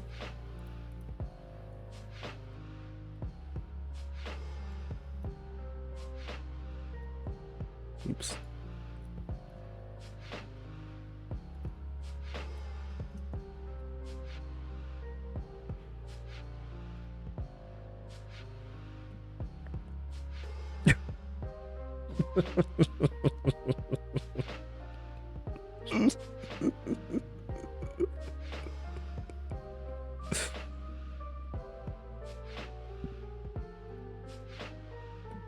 Okay. Now we can't forget the teams. Good job.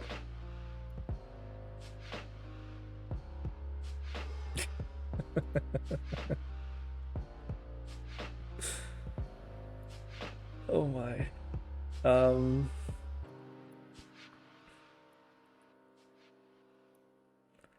Yeah, what was I doing? Right. So one thing that we did to make things work with OpenGL, you will notice something very weird actually. If you try, under normal circumstances, you would assume that this would work, right?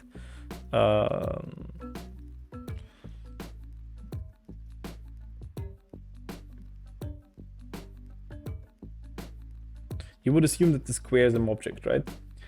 Well, it's not in the OpenGL renderer world. And this is weird because if we look into the code,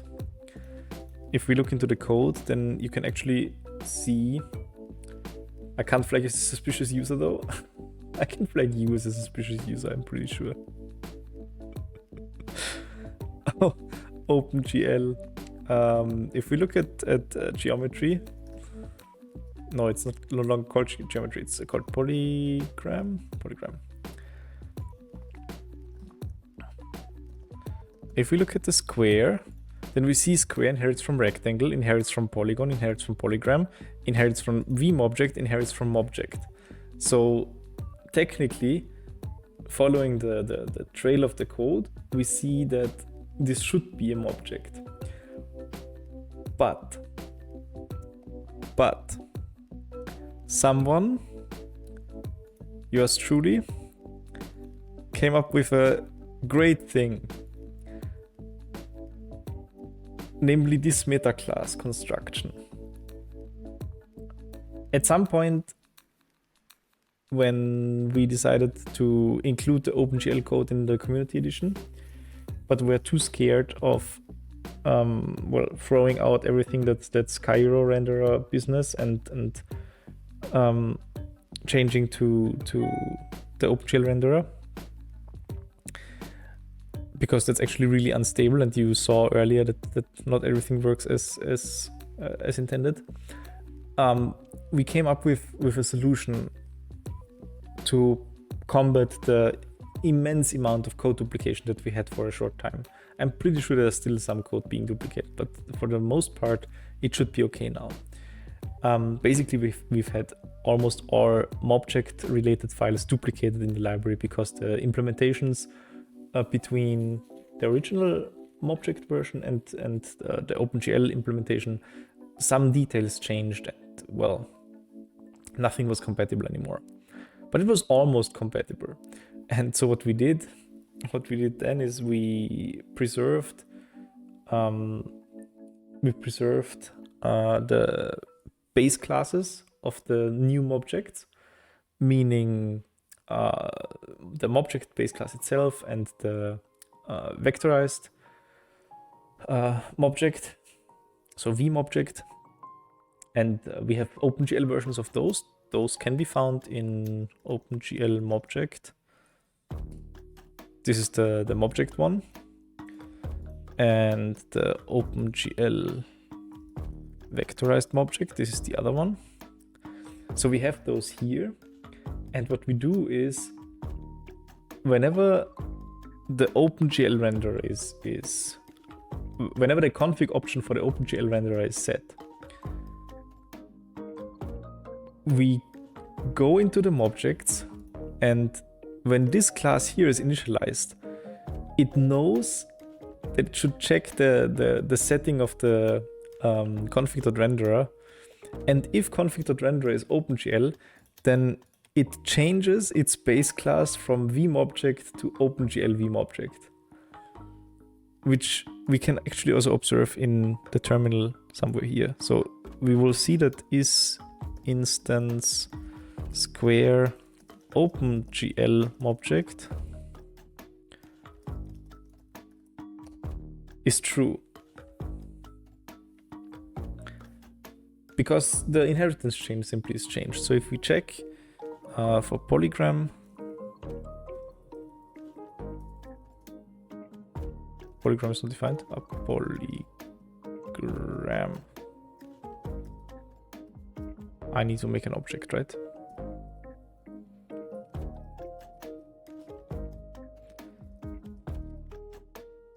Wait, is it not called base?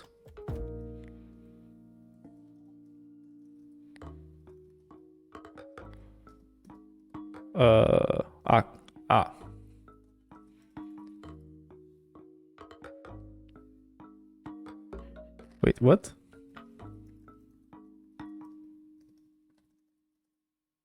There we go. There we go. So the base of polygram is not, even though it's defined here, and even though the Python thing says it's a vmobject, the base, it actually is, when this initialized, it's changed to be a OpenGL vmobject. And this allows us to use more or less the same code for all of the concrete mobjects, and the base classes are simply separate. I'm working on or I have been working at some point to unify the base classes, but well, I've been sidetracked, and it's been a while since I got to work on it last. And well, yeah, this is something I could mention, that we have this mechanism in check, and if people want to do something with that they should not be confused. Although it might happen that people are more confused if I mention that this exists. But well, I think it's worthwhile to mention that the documentation, that we currently don't have great documentation for any of this. When working with the OpenGL renderer, you will have to take a look.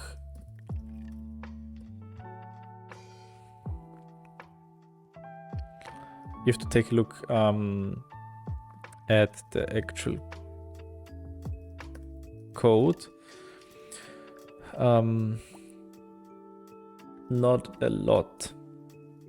Read nothing of the OpenGL renderer is currently documented. Is currently in our official documentation. Which is a shame actually, but we've had problems with rendering examples with the OpenGL renderer, and we would need to work through those as well before we can actually reliably use it in the documentation build process. It is how it is. Effort on that has also more or less stopped at the moment. Things have been moving a little bit slower recently, but I don't mind too much actually because I have other things to do as well. But yeah, sooner or later this will get done. I'm confident. And I mean, if I talk about all of this and maybe show one or two more examples that are specific to OpenGL, there's this funny example that people tend to like a lot. Where is it? Played 69 animations. Nice. Where is this? How is it called?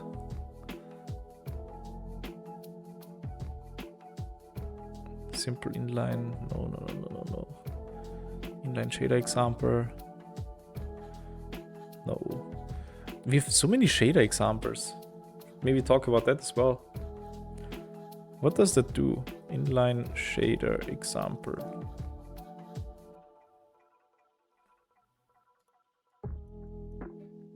Uh-oh. Then it disappears. Interesting. Name shader example. Can you write custom shaders? I can't. That's the biggest problem I have with. So yes, in general you can, and this file I think even has some examples. It's just that I can't. You see here's a vertex shader, and there's the code for it. It's here. It is really cool. We should just, yeah. I should learn more about it, and then, yeah. You know shader toys? I know shader toys. Yes, I know shader toys. I think there's an example. We have an example where some fun things happen. Interactive development. No, this one is the thing. This is the thing that the people like. It's the surface example. Buckle up. This is a wild ride. I hope it works.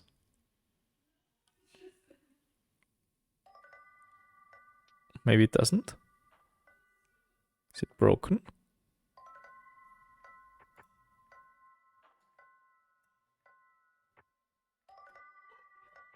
I don't hope it's broken. This would be bad. What is he doing?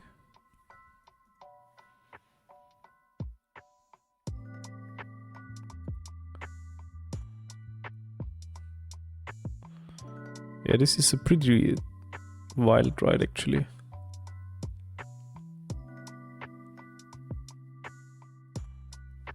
I really wonder what he's doing right now. Oh, wait, he did something.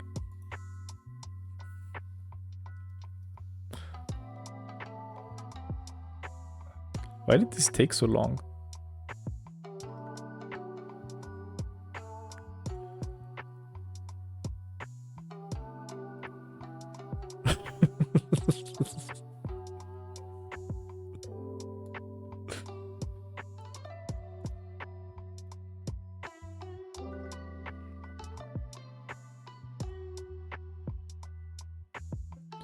Let me render this again. I'm not sure I'm not sure why it took so long in the beginning.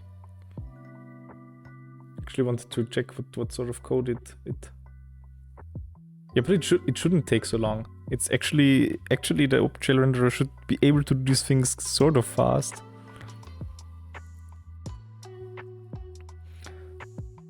OpenGL support on Mac.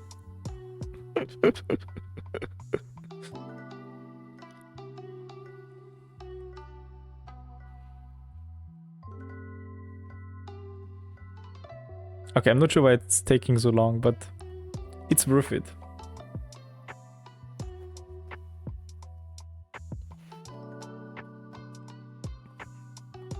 There we go.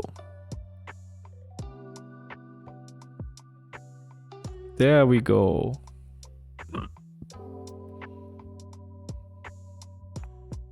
Dwindling. Now you did. Now you did.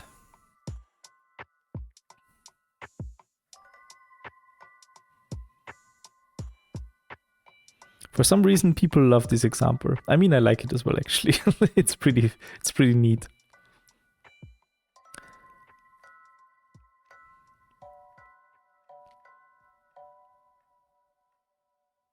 It's pretty nice. It really is pretty nice.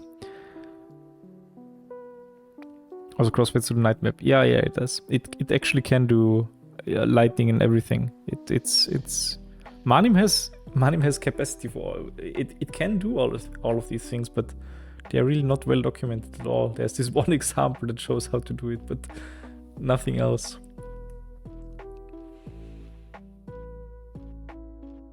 Capacity for game development. The thing that doesn't, I think the biggest problem with game development would be that Manim is not designed for concurrent inputs.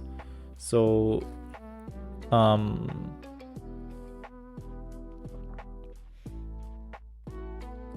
what do I want to say?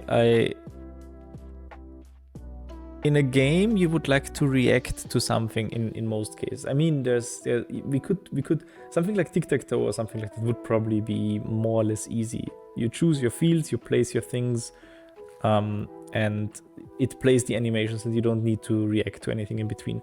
But if you would want to use it as an actual game engine, the biggest problem I see is that you would want to react to something that's happening within an animation, and that's problematic because Manim doesn't. That's not a thing. It plays the animation in full, and then you can do something again. So you can only do something while no animation is playing, basically. There have been plans for like asynchronous animations, but well, there have been plans for many things, and this one in particular has not been solved yet, I think. But there might even be an open pull request that just has never been finished. I can't recall exactly.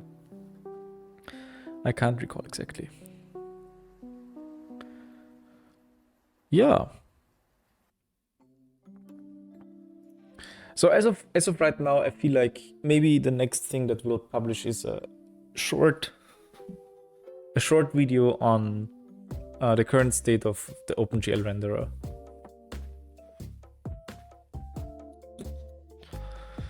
And some of these things with the preview that are actually fun, those we can do. The interesting thing is, I think that the notebook should actually be able to. We should actually be able to render these surface examples, just not in real time. Real-time rendering is something that doesn't work, but you can do same as for the Caillou renderer. You can also just render these and then have them displayed in a notebook. That works. So maybe I can investigate that actually. Should be the notebook. Maybe surface example works. And then we have something nice already, I think.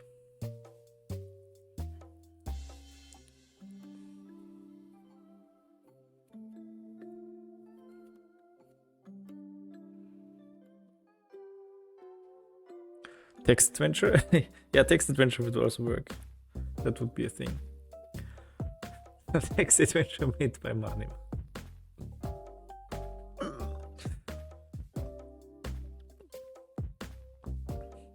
The input-output thing would be a bit scuffed because the game would happen. You would have to write text in the console, and the game would happen in the preview window of the OpenGL render.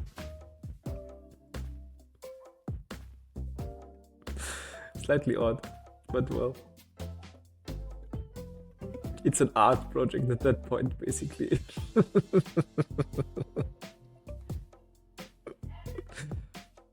Oh well. Yeah. So that might be fun. Interactivity / OpenGL.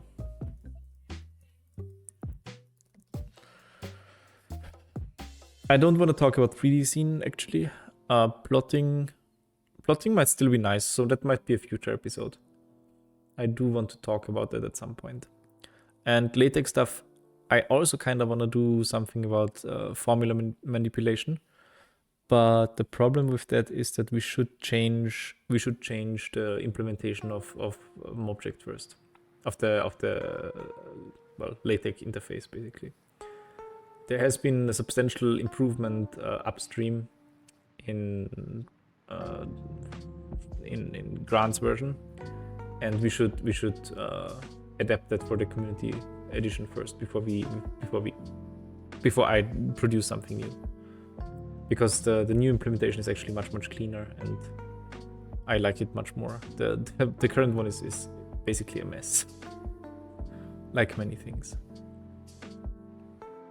And if we have latex stuff, then I could also imagine doing something explicitly about code stuff. There actually has been a recent video about that. I haven't seen it yet, but I saw that someone posted something on Reddit.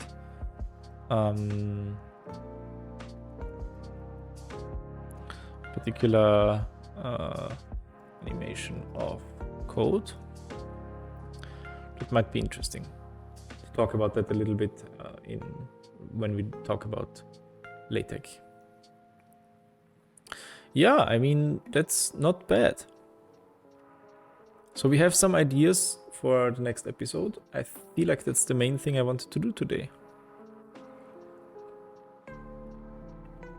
We have also a very nice example already that I'll definitely use. Where's my thing? Let's open up the thing again.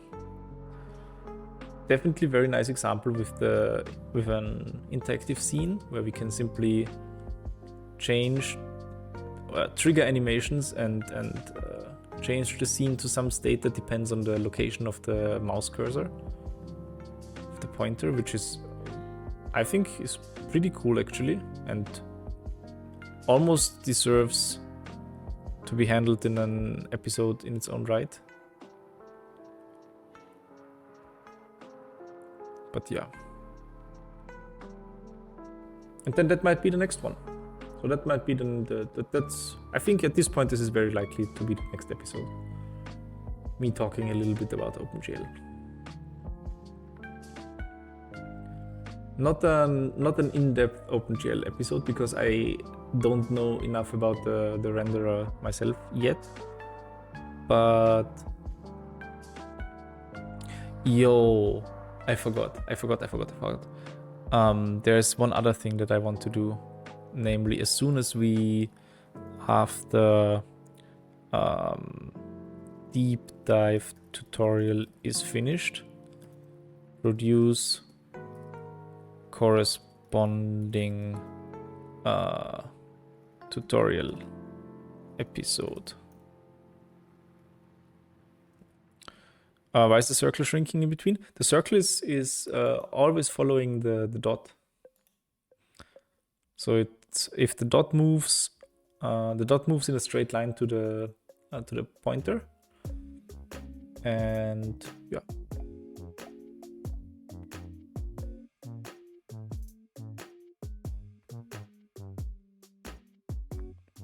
We could also make the dot move make the dot move differently actually. I mean, right now what I'm doing is almost silly. I just make the dot move directly to the mouse pointer. But we could make it move in a different way. I could make it move first. I don't know. I could make it move in Manhattan distance, for example, so that it would only move down and then right, for example. Let's do that. I feel like playing around with this some more. This is so much fun, actually. I've not been so excited about a simple scene in a while, actually. So if the G is pressed, then we do the following. I'll play 2 animations, both with a runtime of 0.5.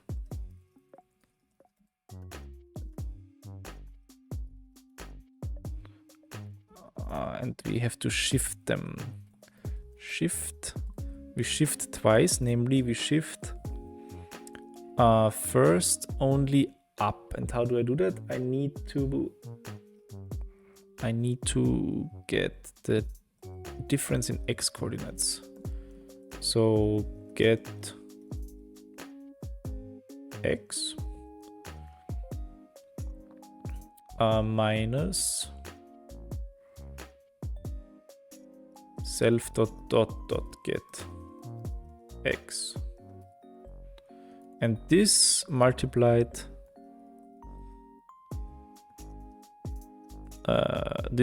times right.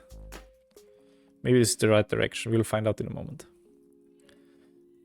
Play this thing. We shift, and this is where the thing closes. This is here. This is here. This is here. All right. This is actually here. Wait, but then isn't there a...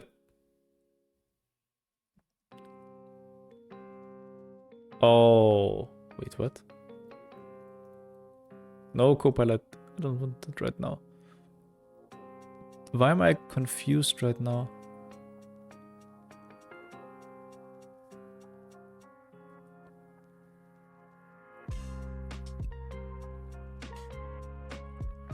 Oh, this should be here. Now I understand.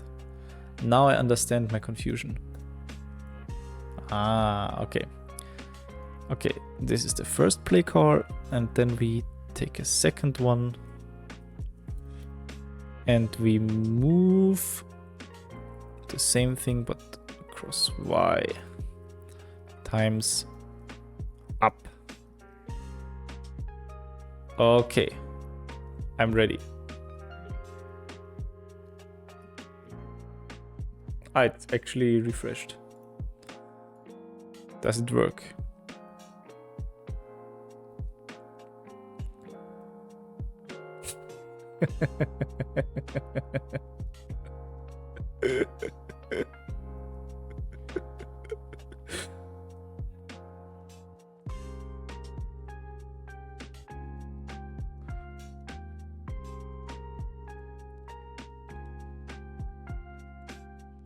I liked it.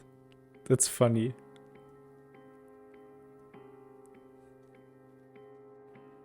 Now shall we shift distance?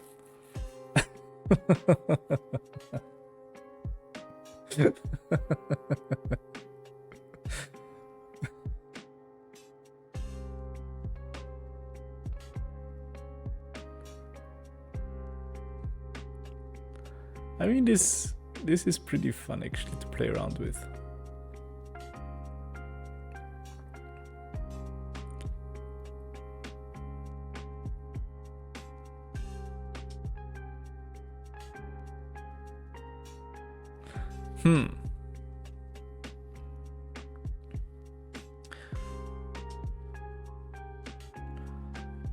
I mean, the circle makes sense with the Euclidean distance. If I change the way how I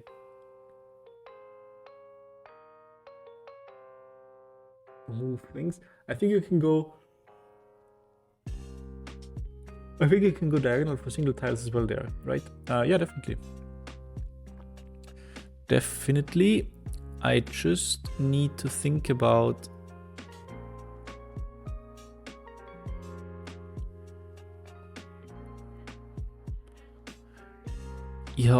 I could even do something funny where we make the point move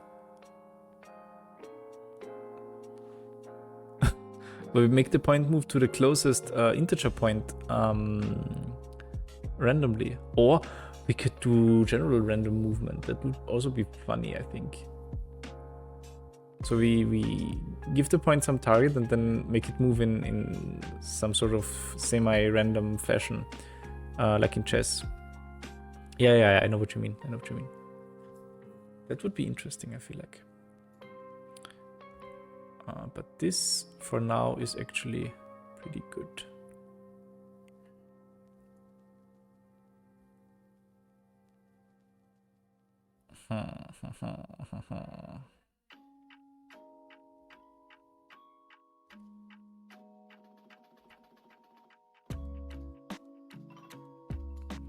And the fun thing is the projection that still works pretty well. I thought this would be way more awkward if the mouse doesn't actually correspond to the position of the dot where it's being moved to, but actually, at least in my imagination, it worked quite well that the preview window is simply projected onto the plane. That actually works quite well for me. So if I say I want to go to the center, I just go to the center of the frame and then dot moves through the center. Then it moves wherever I want it to go. You can simply go up and across, up and across, up and across. But let's reset the camera. No, that's actually pretty fun. I admit. I did not... For me, Manim most of the time is more of a... Well, I produce some static output that I use in some way, then like either in a rendered YouTube video or in... I don't know, whatever. But playing around with it like this actually is really fun.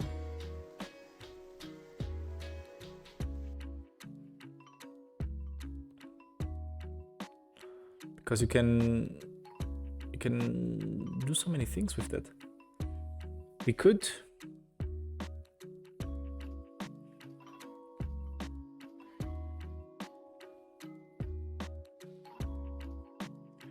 I could do some fun things with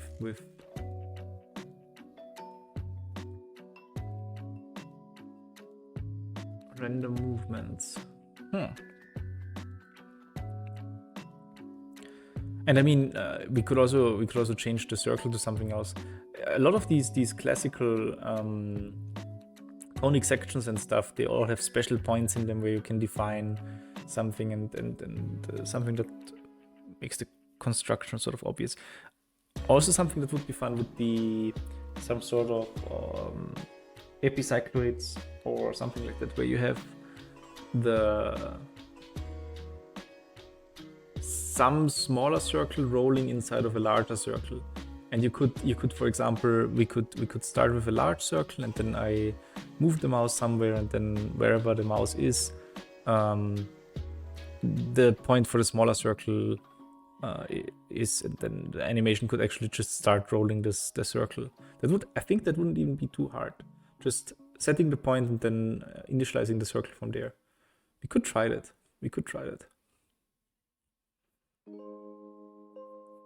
Shouldn't be too difficult. The most annoying thing is probably parameterizing stuff. But I mean, would we really need to? Did you ever do fractals with Manim? Actually, yes. I've not too long ago I've worked on something. But let me see whether I can bring it up again. I can see. I wanted to send it to a colleague, but I got slightly sidetracked because I wanted to make it efficient, and then I saw that Manim used much more memory than I would have expected, and then I got kind of interested in why that works. And well, you can see where this is going. In the end, I didn't finish it. Maybe it's even finished actually. Let me see.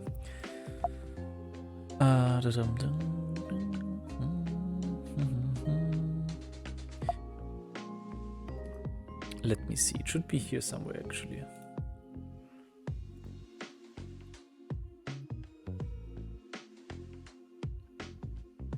Yeah, I have something. I have something to show. Look at that, chat. Look at that.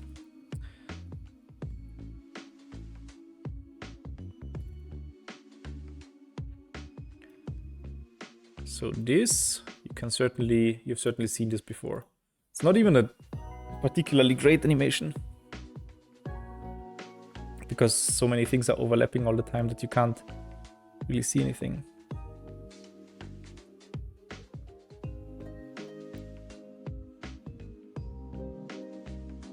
So yeah, that's the Sierpinski gasket.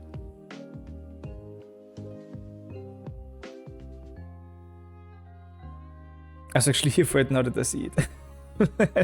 I thought I showed it on stream before. But there are actually many more fractals that we could do. You did. All right. Linear systems in Manim would be cool. Yeah, true. We could do that, and that's not even that hard. That's not even that hard. We could do that right now. Because I mean, what do we need? We just need to throw some points on the canvas. I can do that. Not hard.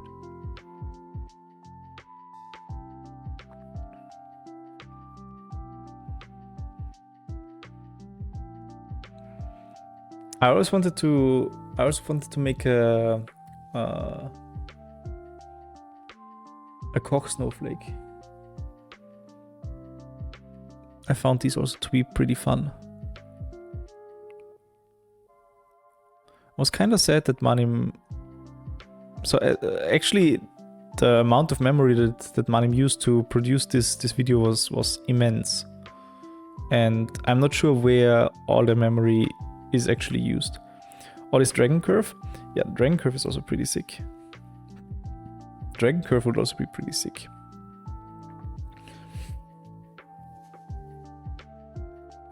But isn't the Dragon Curve actually also quite simple? Isn't that just take the thing you have, rotate it by 90 degrees, and then append again? Is that the Dragon Curve? We always have to whoop, and then you have. I haven't done fractals in a while. Something like that. We could try. The hardest part probably is the zooming out part. Actually only uses 90 degrees. I think the hard part is just making sure that Manim does something sensible with the points. So the rotation has to look nice, and you kind of want to have some sort of efficient data structure for all of it. But I mean, I think it would not be too hard. More or less some sort of set points as corners method thing. Then it should work. We could try that. Let's see whether we can do it. I'll do it in my fractal file. Ah yeah, that's where I tried debugging the thing. I guess we don't need that right now. Okay, so what do we need? Class. Dragon.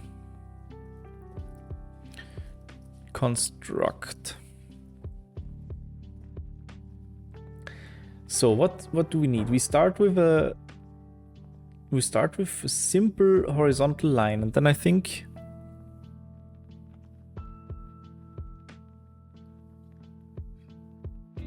wait, what? What is Copilot doing?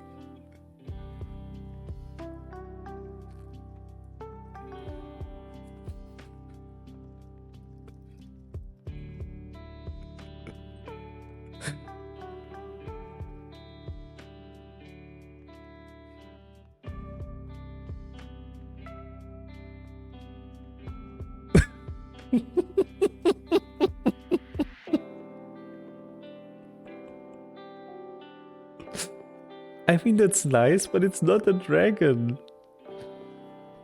Maybe with some fantasy.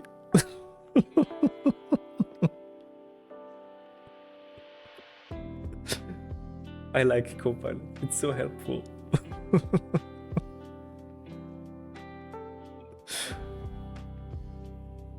Do you think the AI is now like, I made this? I think it's proud of what it did.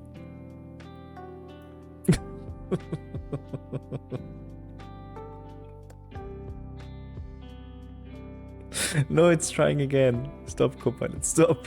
Stop. That's not the thing I want. Can you show more solutions? How can I? I can circle through them somehow, right? Is it like Shift tab? No.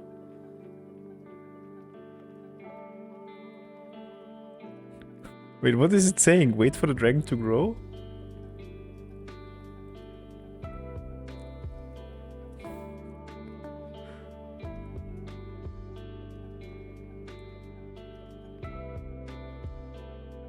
What is it doing?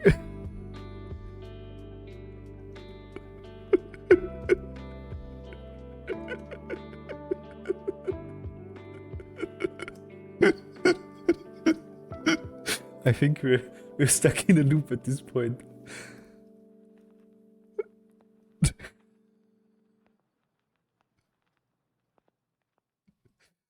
You know what's the worst thing? That's not even a syntax anymore since quite a while. That's not allowed. Scaling the dragon like that is not allowed. That's no longer supported. That's an old syntax. I'm not sure where it picked that up. Okay, we delete all of this now. Thanks, Copilot. Alt Enter. Let me see.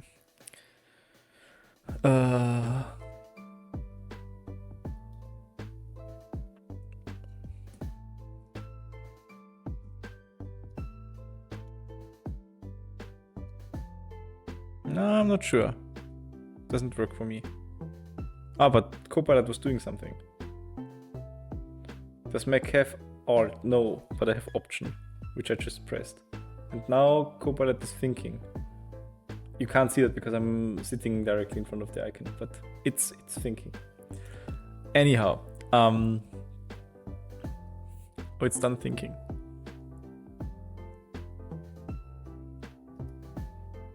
I'm not sure it has a separate solution. So you opens a new window with 10 solutions. Wow. Oh, it's fine. No worries. Okay, dragon curve.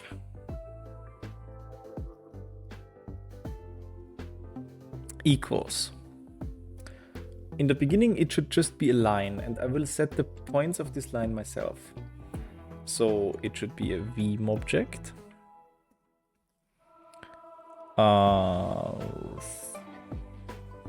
Stroke color equals obviously gold. And then, oh, it heard me. Dragon curve set points as corners. That actually was true. Left and right. And I will do the following. Let me dragon curve dot start point equals left. Dragon curve dot end point equals right. And then we'll set the points like this. We say first comes the start point, and then we have the dragon curve dot endpoint. All right, there we go.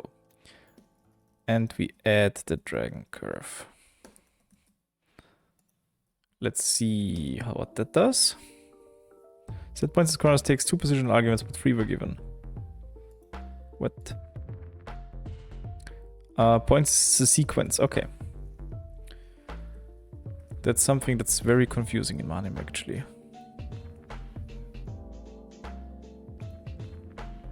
There we go, dragon. Okay.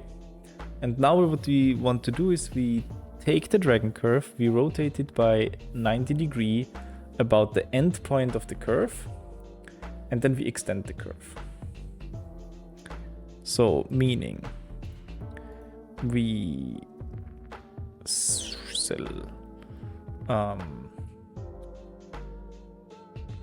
curve copy equals dragon curve dot copy self dot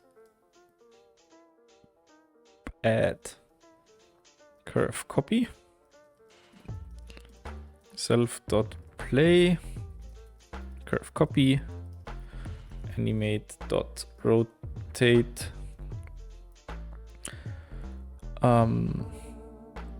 pi over 2, and we need to animate about the path arc equals same rotation argument actually, and this is the wrong way, so we need to rotate by minus pi over 2.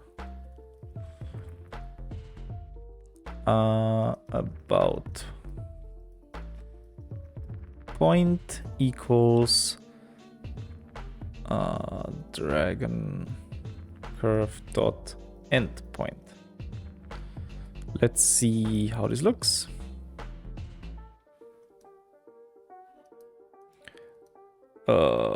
Not great, to be honest. That's not quite the effect that I wanted to have. Could also do it via a string that we apply rules to. Yeah, we could, but we could. But I'm not sure.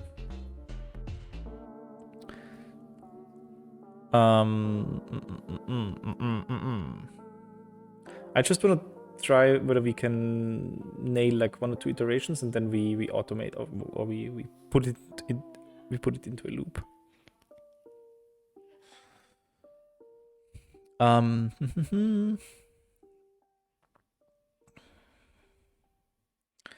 Would the rotation really look so bad if I...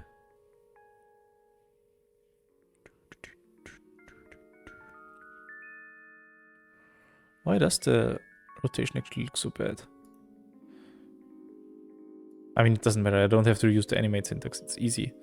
Rotate curve copy angle equals pi over 2 and about point equals dragon curve dot endpoint.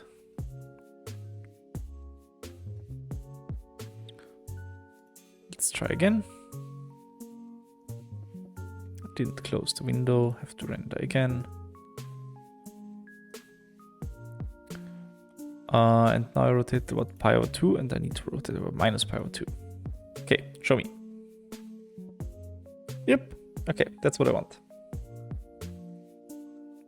And now, final step, we need to merge the 2 curves. So actually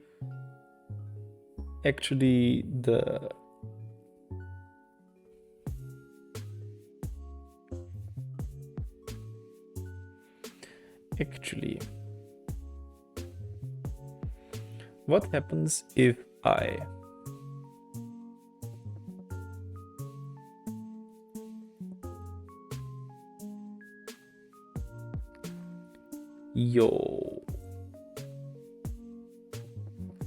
what happens if I don't start with this, but if and don't do a copy ever, because copying is deadly. What happens if I change the dragon curve? Set points as corners and I set points as corners, namely the dragon curve. Get corners? No. Is it just called vertices?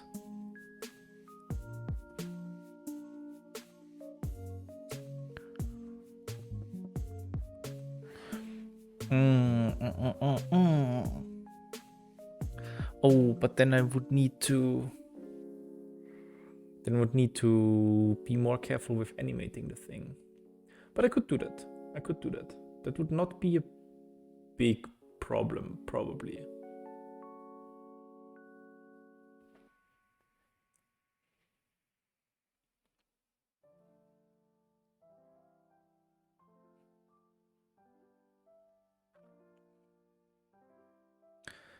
It depends.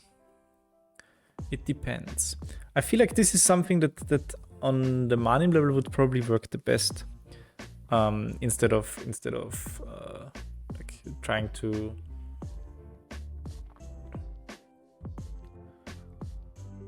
do operations on a string, but it has the drawback of needing some more preparation, I fear.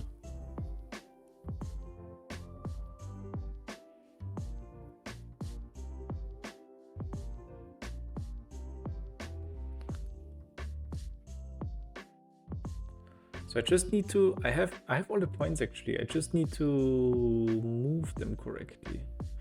So what I want to do is the following. I take the current points of the dragon curve. So I need to, a Vim object has that somehow. Wait, what does set points as corners exactly do? It doesn't know. It does not know. So what I need to do is I need to keep the list of points separate. Dragon curve points equals. So the initial list will be from left to right. And then I just set points as corners. Dragon curve points. Yes. Okay, we add the dragon curve, and then what I do then is the following. Yes, that the iteration will come later. Give me a moment, Copilot. Not there yet. Searching. I see you. I see you as well. Cool dude.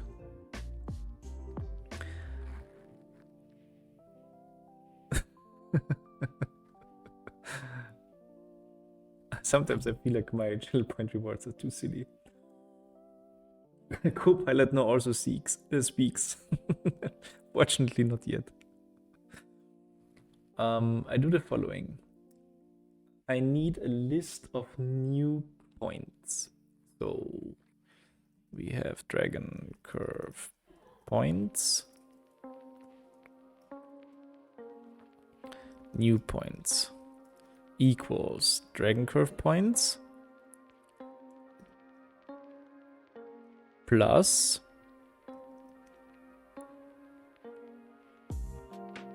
it's not even doing so bad actually. Dragon curve points, all the points starting from the last one but excluding the first one, so that's probably, no wait, other way around. All the points except for the last one and then reversed. So that would be this, I think. So that's the curve of new points. And what we need to do now is try and see what happens if we set that as the current list, and then we need some sort of animation that rotates the points. So let's see. If I just go and set this actually true, do we see anything happening? Let's put a weight here. And then we need to rotate the new points.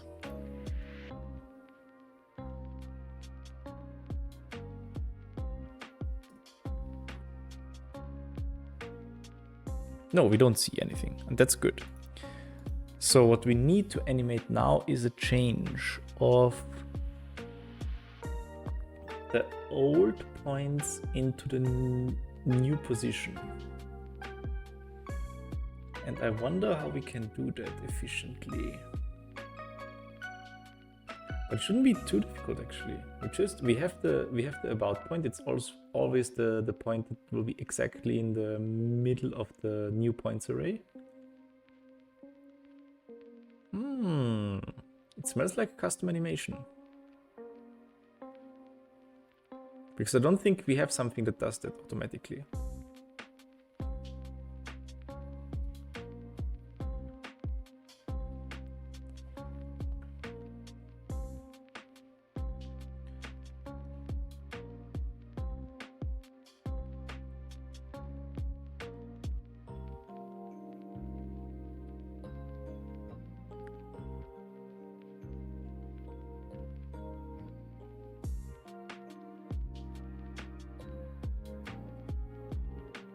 Not even that hard, because I can do the following. I just need a formula that tells me the new point, and that's basically the multiplication with a rotation matrix plus a translation, but that's not that difficult.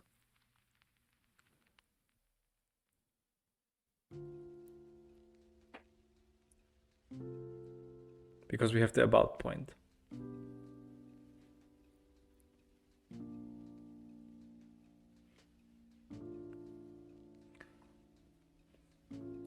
Are you telling me we're doing something else? String replacement approach? Ah, yes.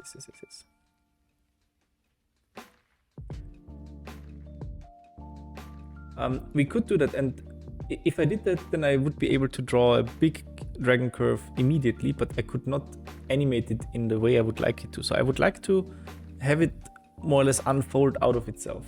Yeah, exactly. That's the problem. And that part requires some thinking. But here's the thing I would like to do. How does update from alpha func actually work? Didn't I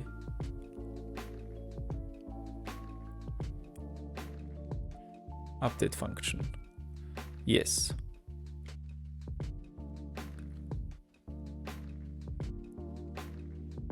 The object is updated according to the specified alpha value. And that's actually pretty good because we just need to specify things. So if we set the points as corners, I should actually also set the new points as the new, well, corners basically. I need to store this somewhere.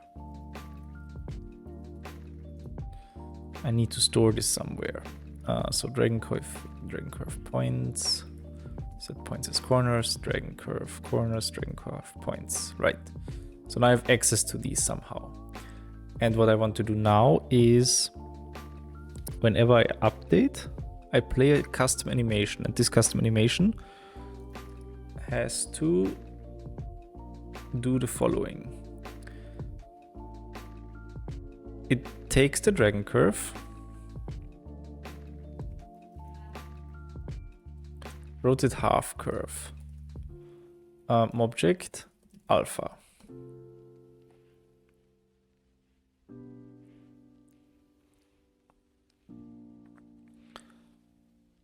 We copy the dragon curve.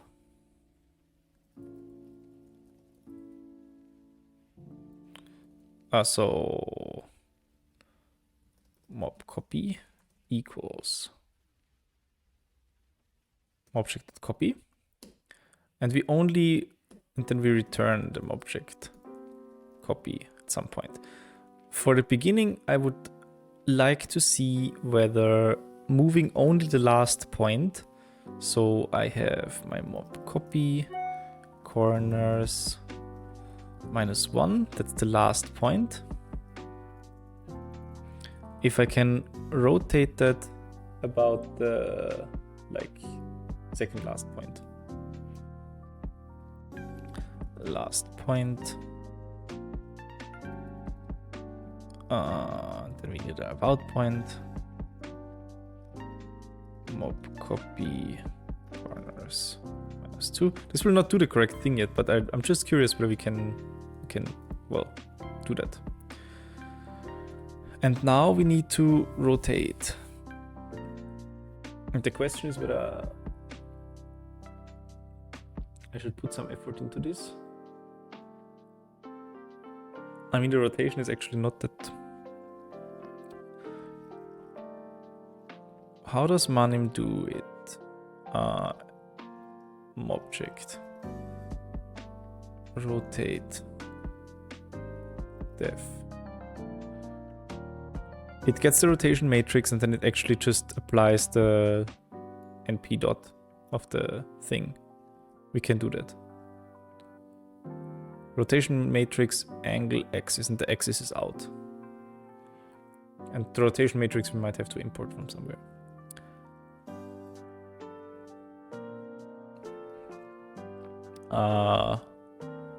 Rotation matrix equals rotation matrix of. Can you show me actually the documentation of the thing? Wait, what? Do we need to import it? Maybe. From manim dot space misc. Wait. Manim dot import. No. What are you doing? Okay, right now Copilot is being annoying.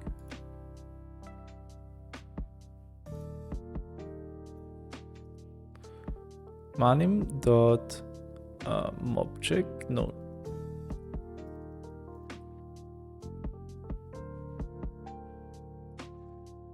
Utils space ops import rotation matrix. There we go. Now you can work again. So now we can say rotation matrix of. Does it not know? It's not a variable. I mean, okay, it's a. Maybe it's better now. Yes, that's better. Angle is float and axis is the thing. So the angle should be. The angle should be 2 times, no, just pi times pi half times alpha, and the axis is out.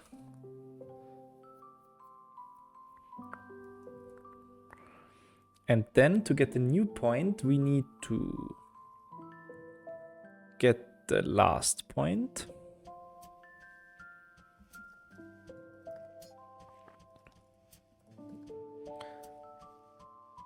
What does it do exactly?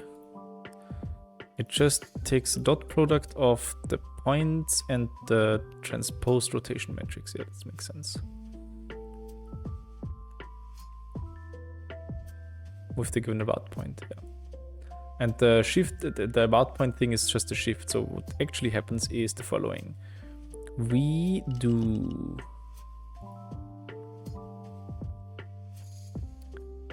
subtract the about point.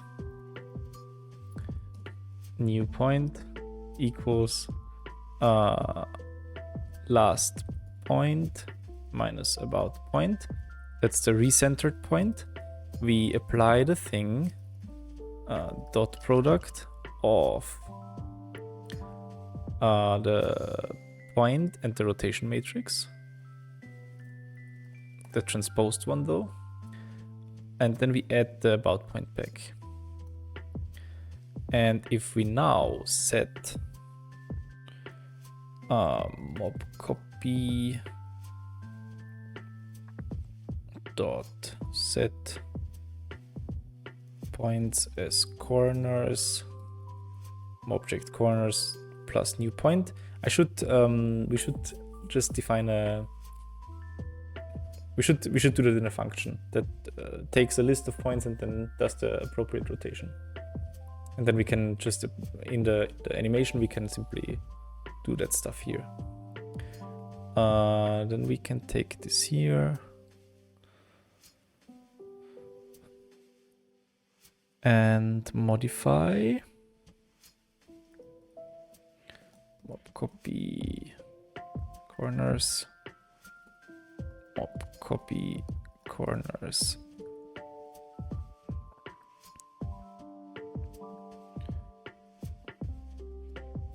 Can I do that even? Not even sure. I don't think I can do that. Oh, why is this so annoying?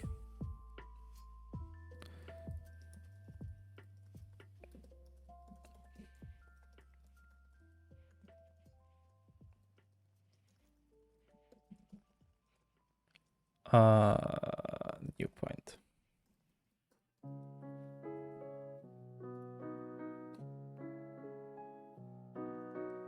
I didn't do anything yet. Okay, now I have this fancy function, and what we can do now maybe is the following: self.play, update from alpha_func, rotate half curve.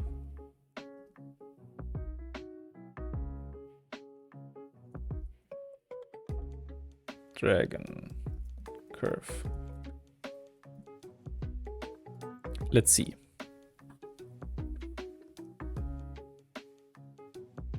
Nothing happened. We need to wait. Or I do return something.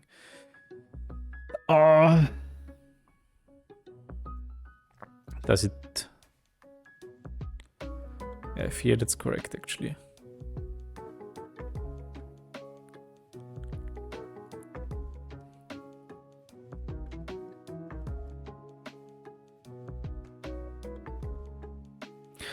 Because I think I know why.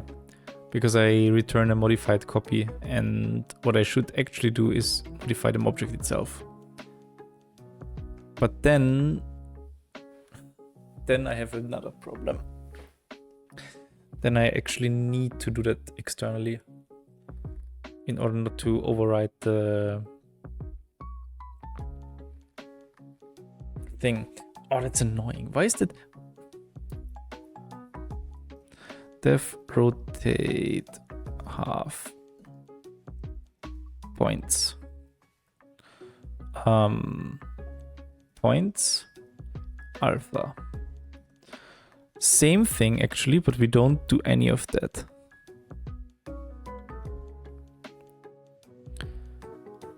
Rotated points equals points dot copy. Actually not sure whether I list as a copy function, but we'll find out in a moment. I still take this. I still try with this. Just have to change it to rotated points last one and point second to last one. New point.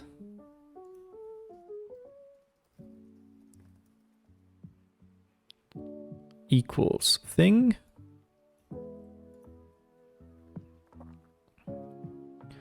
And then we do the same thing again. So we... Actually, that's really ugly. I don't like that.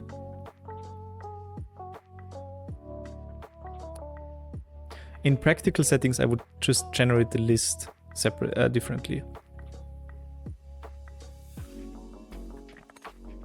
So what I should actually do is I should not do it like this. I should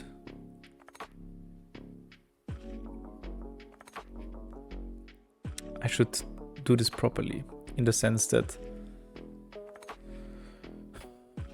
I split my list of points initially into the initial part that I'll reverse and then change into the middle point and the rest. So meaning if I have 3 points in a list, list has length 3 and I want the first part.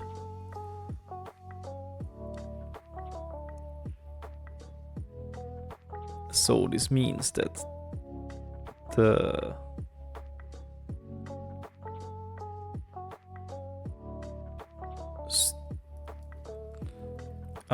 there's a stationary part.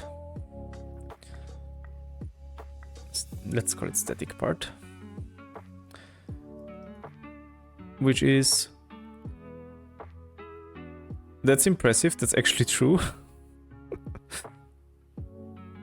That's also true. No, that's actually not true. This will be simply the static part reversed and the copy of it. So static part -1, and then there's the about point, which is exactly the point in the center. Okay, now we have the static part, the dynamic part, and we do this part the same. Actually, the dynamic part we don't even need because we will simply generate it out of the static part. We have the rotation matrix, we don't need this part anymore. And what I can now do is I can write a list comprehension for just the rotated part. And this would now be a list. No, stop it. A list where we have exactly this for point in static part reversed.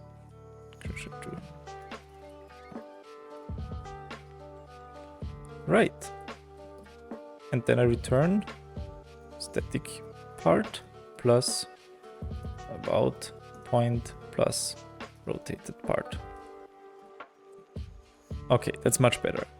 And now our function that we need for the thingy will do the following. It will get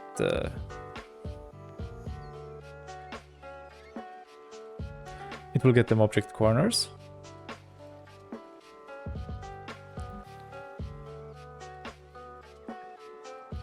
Object.corners. And then it will do the following. It will get the new corners, which is exactly the rotation and the half rotation of the corners in the old object. Then we set the new corners and return the object. Okay. And now this should actually work, and it's much cleaner than whatever I wanted to do before. I would have been very angry if it didn't work. Okay, that's good. Let me just check whether if we rotate it by -π/2, it also still works.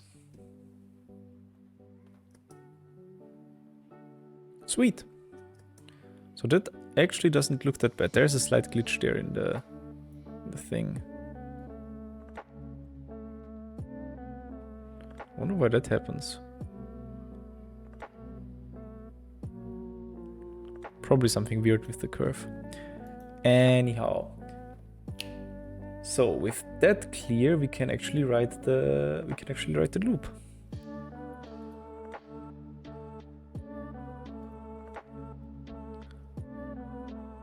Because now it shouldn't be too difficult actually. For iteration in range 5, do the thing. And then we set dragon curve dot corners.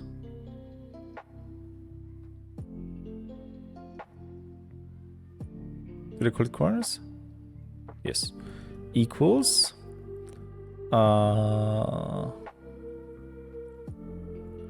rotate half curve object. Science isn't about why, it's about why not. True. I like Portal. We should play Portal on stream at some point. I keep forgetting about that. I've played through both of them already, so maybe it's not that entertaining actually. I just like it. Root half points actually. Sorry. What is Copilot doing? With the alpha value of 1. So we have the dragon curve dot points dot corners. And then, wait, before I assign it, current corners. Before I assign it, I need to do the thing. So now I duplicate the corners. Current corners equals current corners plus current corners thingy, right? And then we do this. And then it should do it. Okay, show us.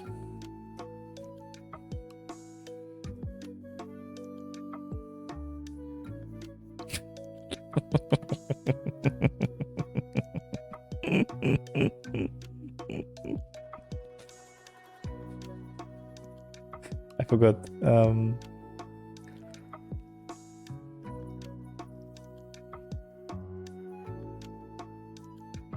I forgot to set the attribute. My bad.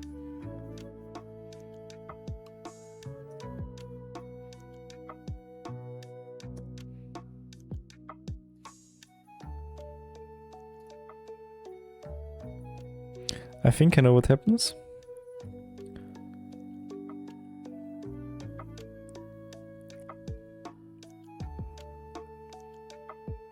Maybe.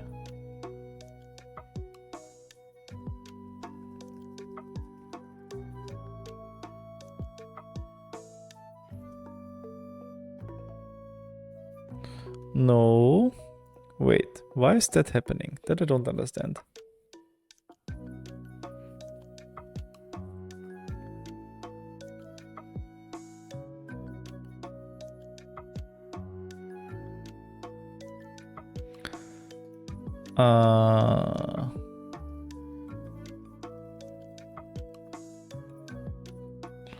Let's see.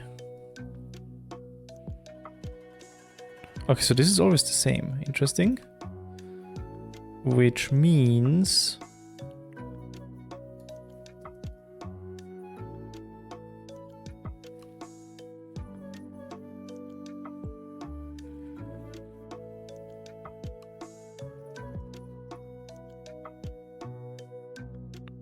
What's happening with this thing? Why is this not 5 long? Why is this only... Wait, what?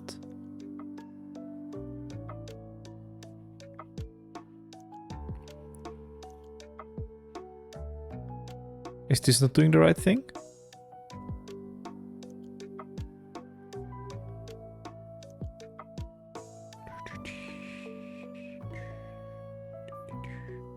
But this should do the right thing actually. Or am I stupid?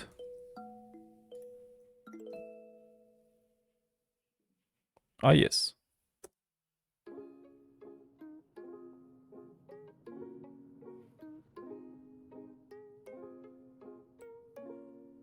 Yep. Okay.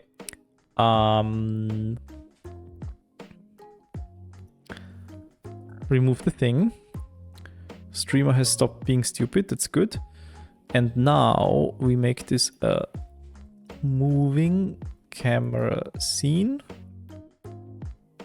Or is it a zoomed scene? Wait. There's a auto thing somewhere. And I never know which one it is. Moving camera scene, I think. Auto.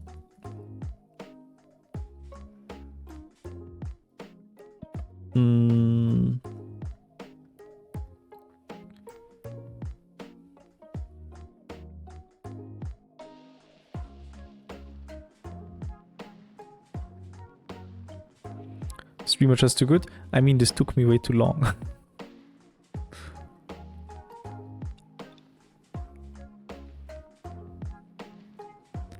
No, wait, this is the zoom scene then. There was something that could capture...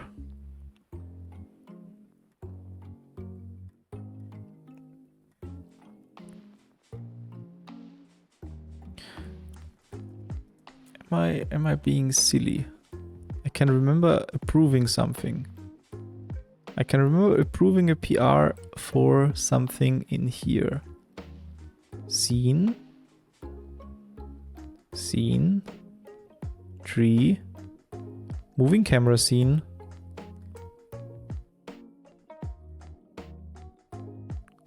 Camera auto zoom.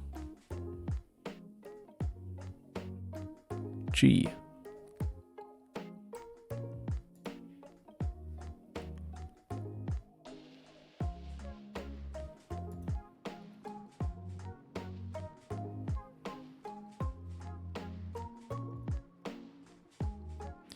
Moving camera scene.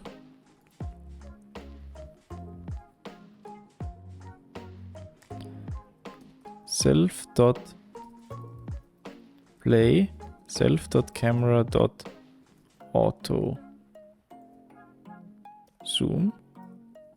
Am I stupid? Was this not called auto zoom?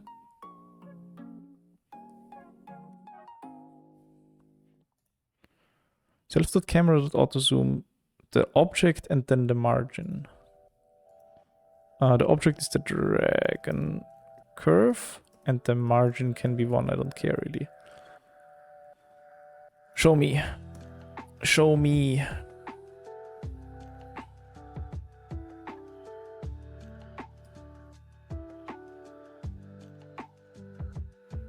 Okay, that's kind of silly.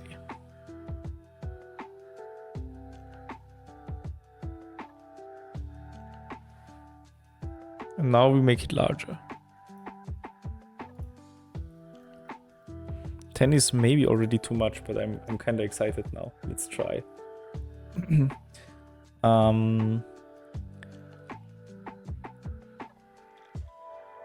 I should maybe do the zooming at the same time with the rotation. I can do that, I think. Yo, 21 seconds. Let's go. Show me.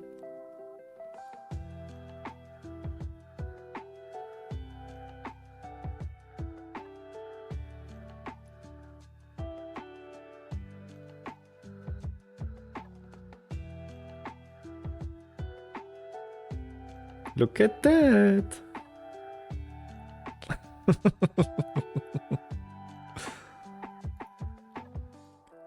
I think we can go up further. We might need to increase the stroke width as we go up with the iterations. But let's see. Let's see whether we can combine this with this. If we could do that, that would be great.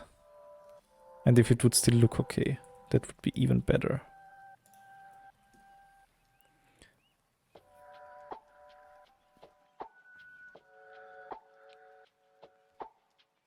Now it's slowing down the rendering.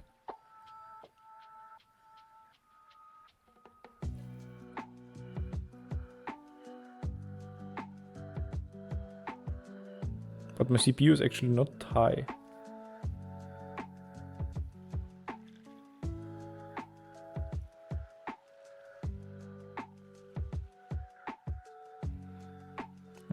That's what I feared. It's exactly one step behind.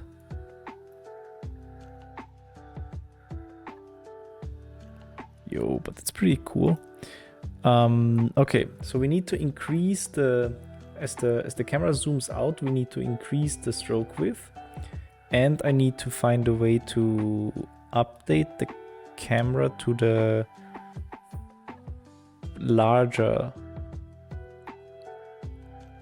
to the final state of the dragon curve. We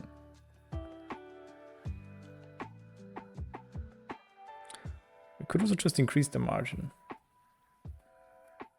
That makes sense. If I increase the margin by like the number of iterations.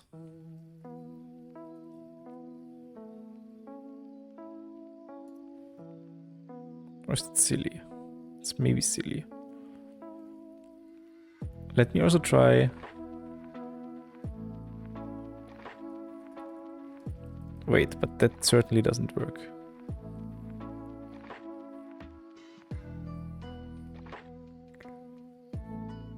How can I increase the width of it? That's bad.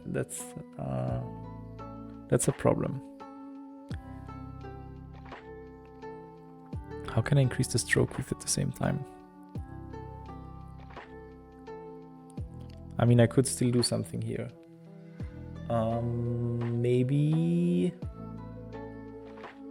Maybe the stroke width can be some sort of function of the number of points. Maybe.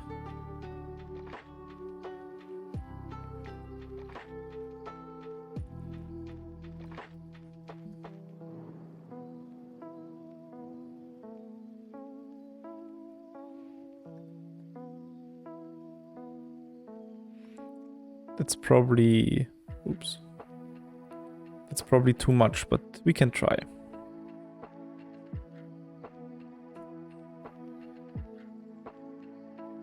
No, wait, what? Ah, okay. The beginning is just fast. The beginning does just render fast. I was so confused for a moment there. Show me dragon curve. This will probably look scuffed.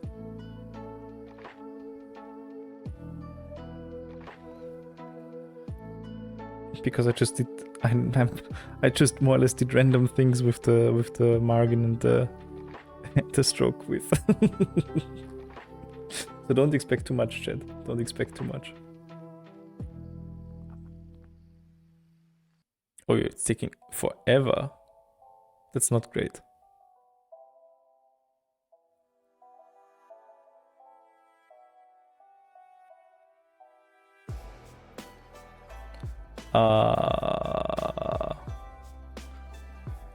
It's taking too long. Let me check.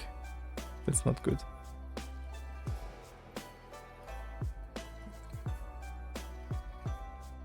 We can probably see the problem already when we render to 10.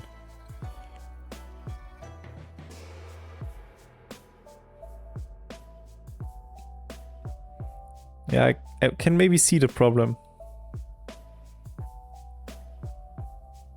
I don't know, chat, can you see the problem?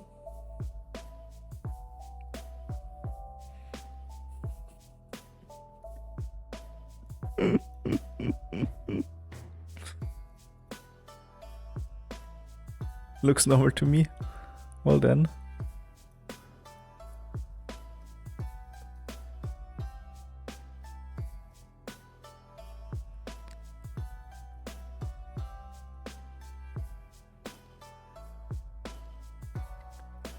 Yeah, that's what I want. That's why I actually wanted to have the number of iterations, but I can still do that.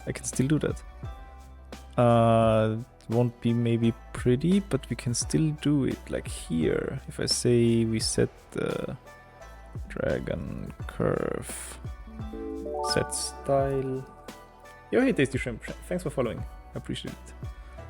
Set style stroke width equals number of iterations times 0.5 plus 0.5, sure. If Copilot says that's a good idea, let's try. It's definitely better than the number of elements in the corners.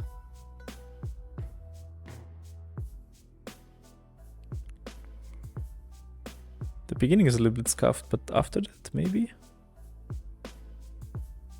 Also, the margin is not enough. The margin is unfortunately still not enough.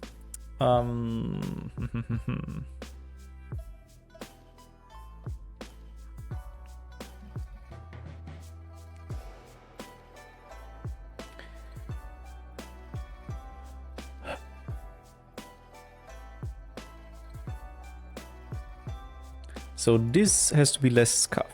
That's point one. I can do for now without an increasing stroke width. That's fine. but we need to fix the scaling problem. And that, I think I can only... Point 1, remove scuff. Yes, that's basically it. I can remove the scaling problem, but I would need to have a second object. I would need to have a second object that has the same points. The question is whether I can determine the final points of the...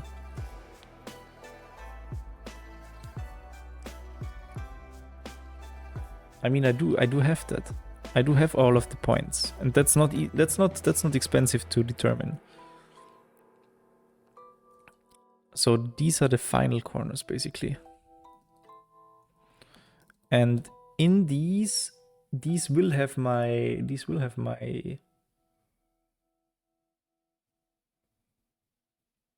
I don't want to introduce a second object because these get too large, but I can definitely use these points and determine the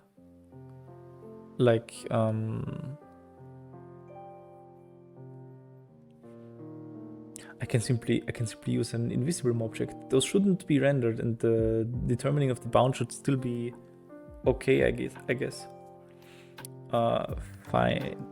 Rotated curve equals vmobject dot set points as corners thing. And then we take the auto zoom and we take the rotated curve.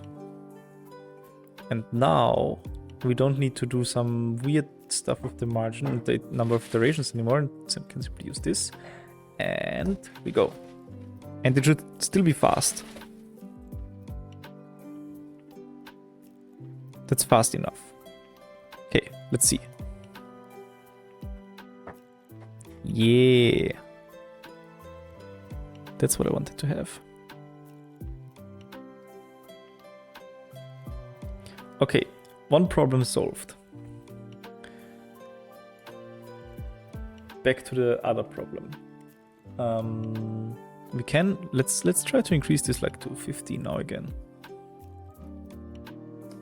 Show us dragon. We wanna see dragon. Show dragon streamer. Show dragon. Yeah, okay. The introduction of the invisible object didn't do anything in terms of the render time. That's perfect. As long as we don't have to draw the lines, it should still be fast actually. Okay, so here we go.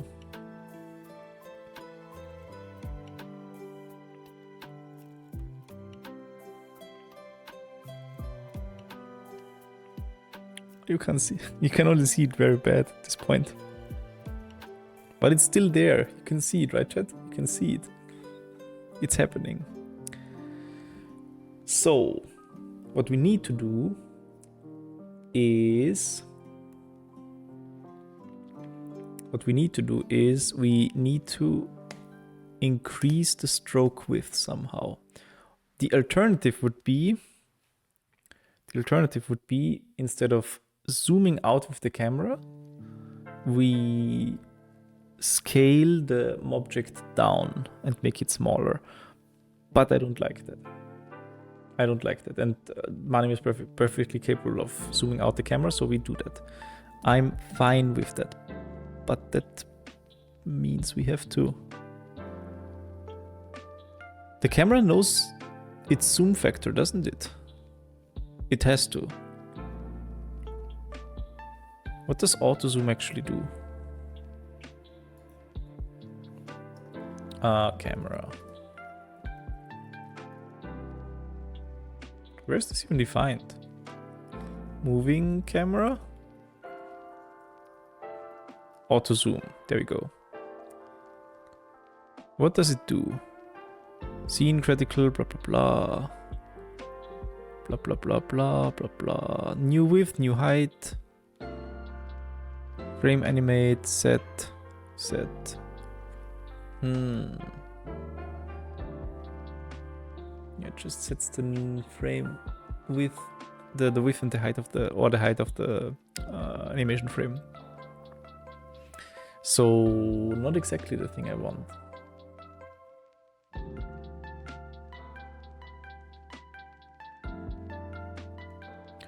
I thought it would also know its zoom factor, but it apparently doesn't.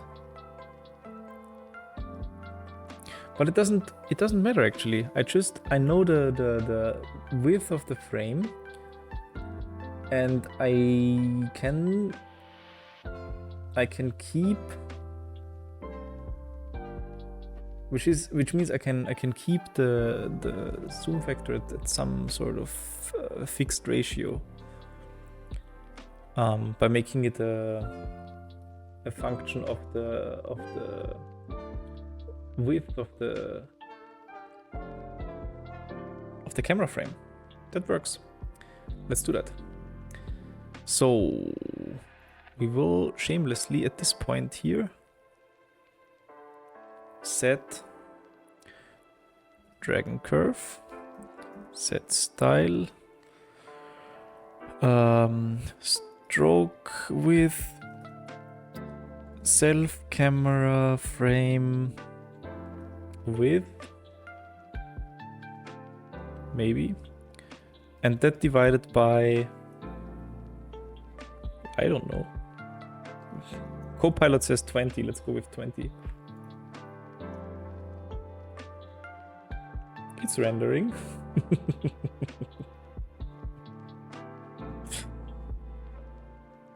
Important thing is I should do that before we start the iteration as well.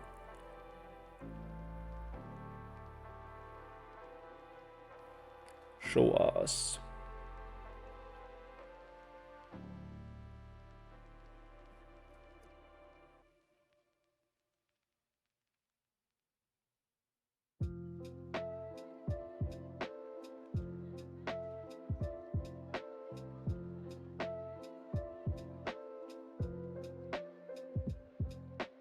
Pretty.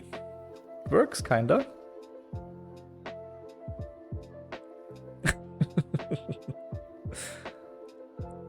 Kinda works.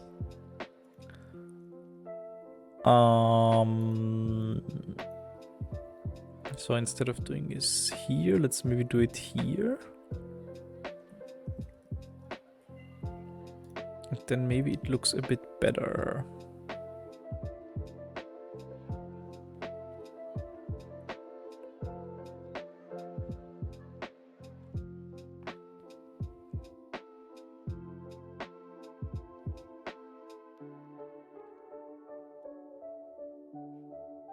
And then we could try to render it for even longer. Question is how much more is possible?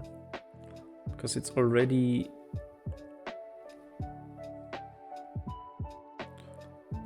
I mean, it works still.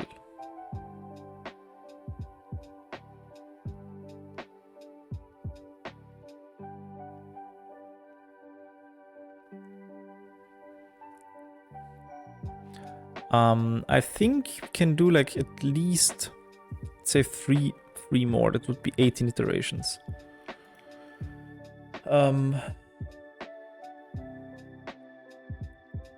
If the stream dies, then that was too much for my laptop. Then I'll see you next time, chat. I'll upload the... In case the stream actually crashes, I'll upload the result of the render in my Discord. I'd also like to try rendering this in higher quality. Right now we are trying medium quality, which is not... well.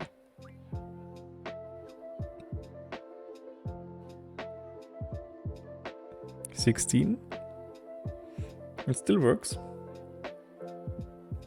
No, I'm actually kind of joking. I don't think it would my laptop would crash. I don't think that.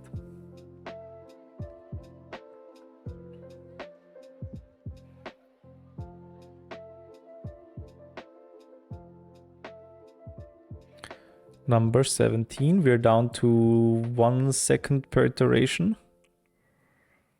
It takes a while. Takes a while.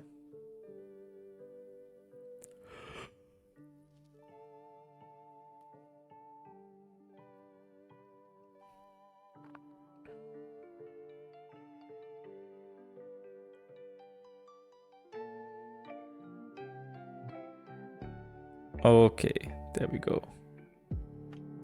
One more. Ooh, one more. 2 seconds per iteration. I mean, it's more or less exponential as it should be. The number of corners that we have per run doubles with every, or almost doubles with every iteration.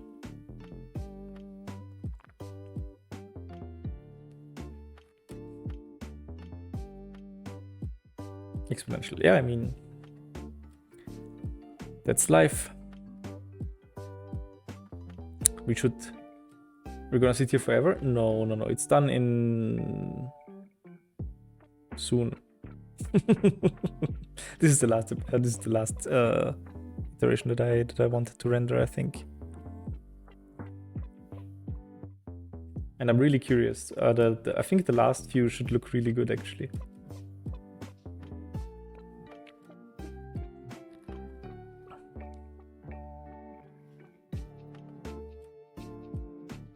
There we go. I'm ready.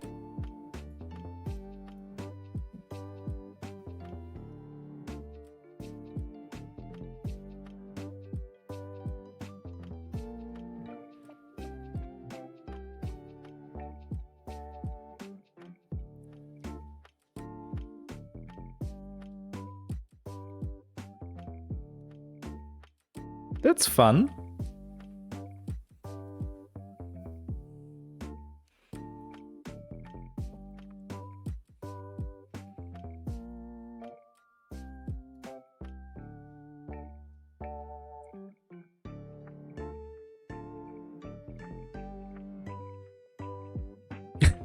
I actually like playing it backwards as well.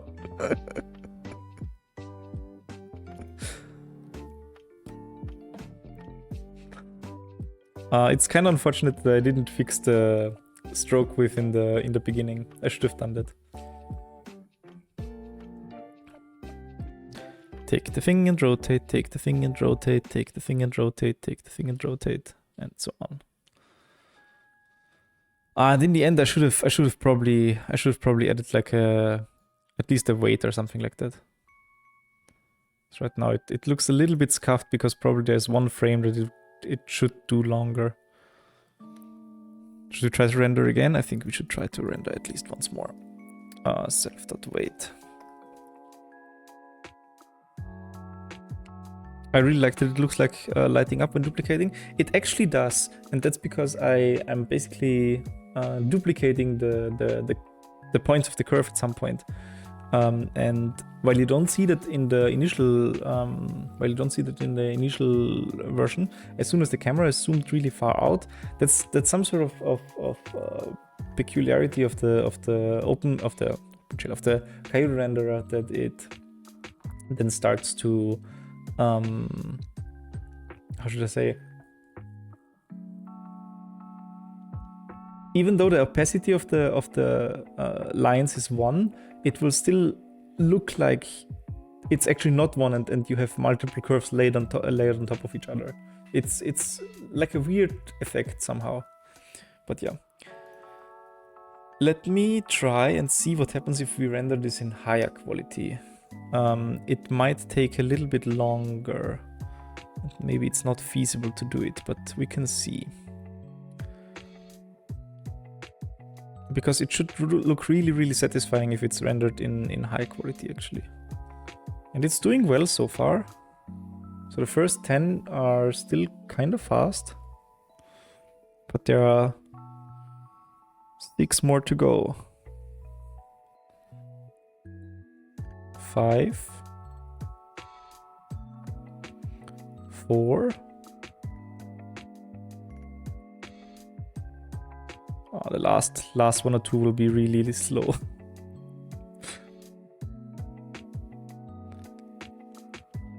There's 4 more to go.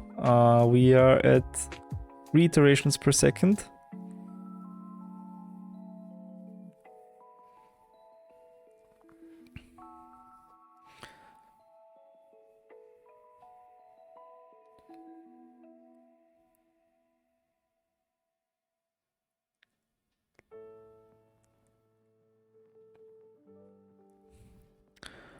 16. Yeah, it will take a little while. So there are still 2 more animations that it needs to render after this. And we currently take like 30 seconds per animation. So which means the next one is probably a minute and the one after is probably 2 minutes. So yeah, should be done in about 3 minutes. The fun thing is we could also think about how long it would... How many iterations could we do if I started to render this for like an hour or so? And the limiting factor might then actually at some point become the memory. Oh no, we've been very efficient actually. Memory is barely going up. No, that's fine. Memory is not an issue here. So theoretically, I could take this script, throw it on some machine, which doesn't have to stream at the same time, and then in theory we should get a nice really nice animation, even for larger values after some time. I might do that. Maybe I'll do that. That might be fun actually.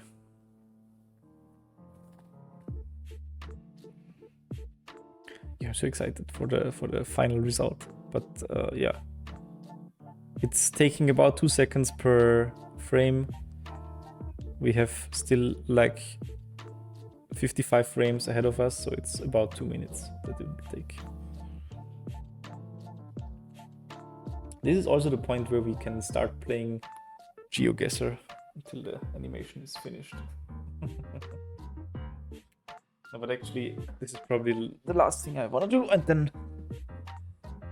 then I think it's been a productive stream. We've found, well, at least a more concrete idea for the next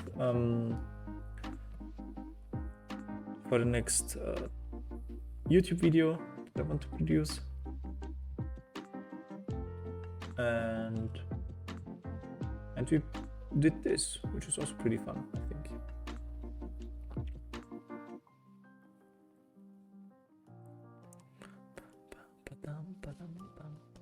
1 minute, actually a little bit longer.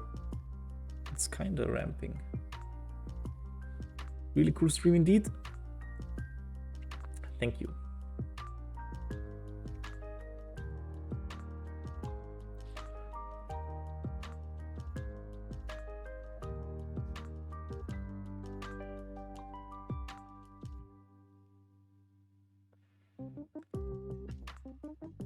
As on the cruise screen today, you can select multiple following occurrences of the word under your cursor by pressing Ctrl D. Oh, that's useful. Ctrl D, interesting. In VS Code, you mean?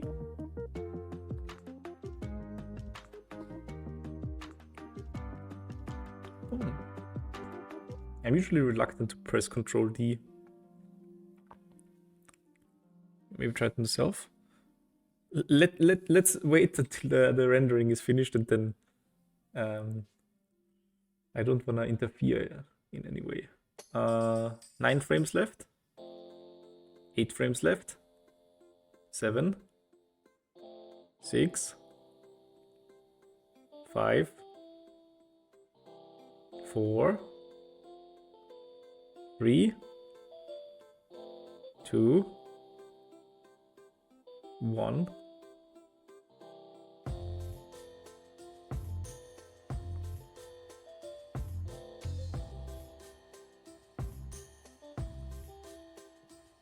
Yo, there it is.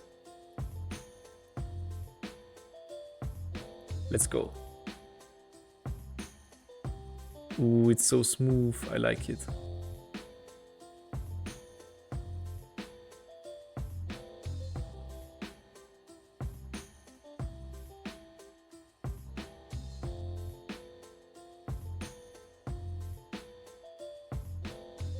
There it is. There you go, chat. That's actually pretty cool.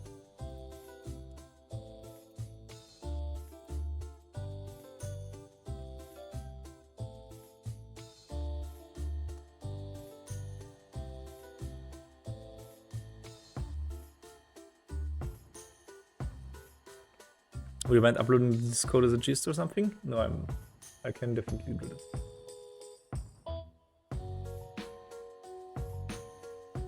I'll gist is maybe. I mean, I could put it as. You know what? I'll just copy it in Discord.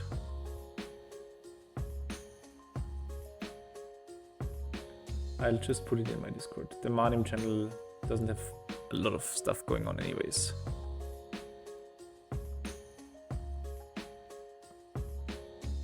There you go, dragon. I'll even upload the video.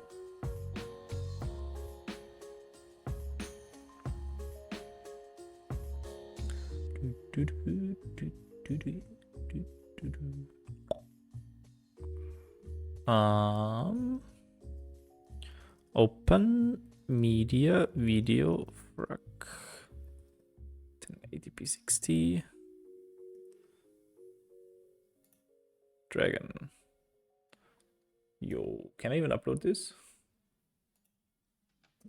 Or is it too large? No, it works. Sweet.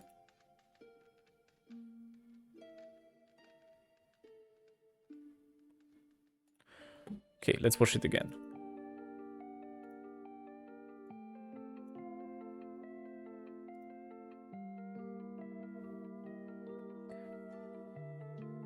Like user privileges. I mean, it has to be good for something, right?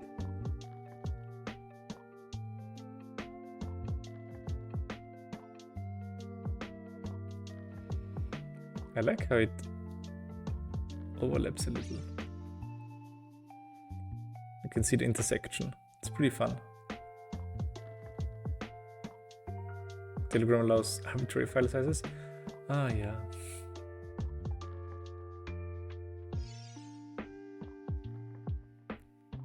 Look at that. And there we are back again. Just a single line. That's pretty sweet, I feel like.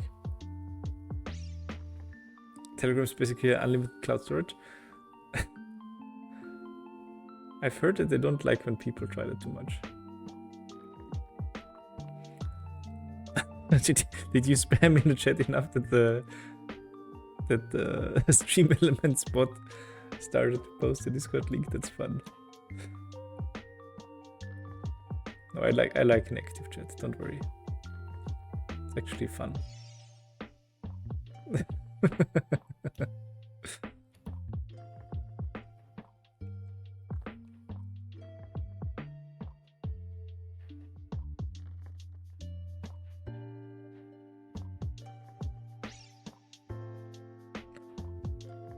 No, this is pretty sweet. I like it.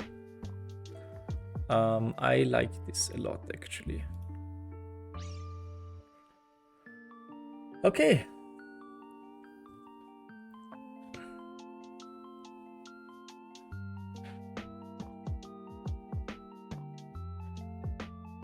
I'm quite happy with this. I wonder whether I should... But I mean, the golden curve on black background actually looks nice. I wonder whether there's something else that I could do to improve this. Could set a gradient, but then that might actually kill it. Gradient would be fun.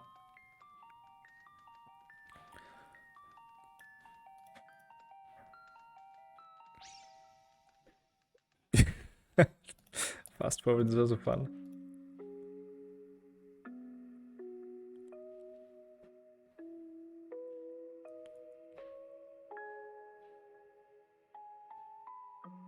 What did you talk about when you had the opportunity to meet the post president?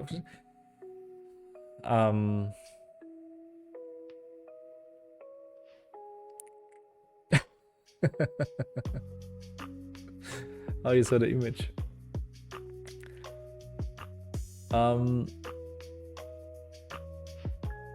There was a fun story.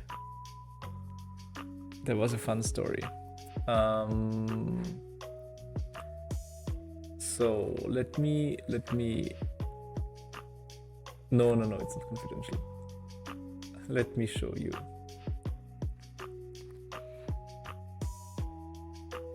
Secret Service information? No, not at all. Not at all. I still have my Twitter somewhere open, don't I?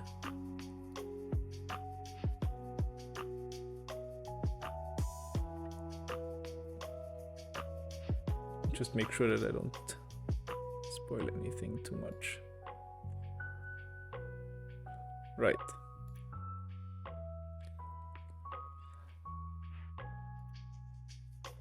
So there's this picture that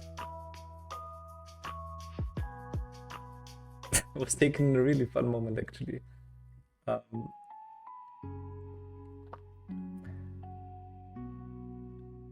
Basically, this was right after my advisor gave a little. Well, he gave his. Yeah. In this event, this is something that happens occasionally in Austria when people have good grades throughout school and university. Then, if the stars align, you are actually eligible that the president of Austria is present when for your graduation ceremony, and this was that occasion for me. And basically, my supervisor gave a speech on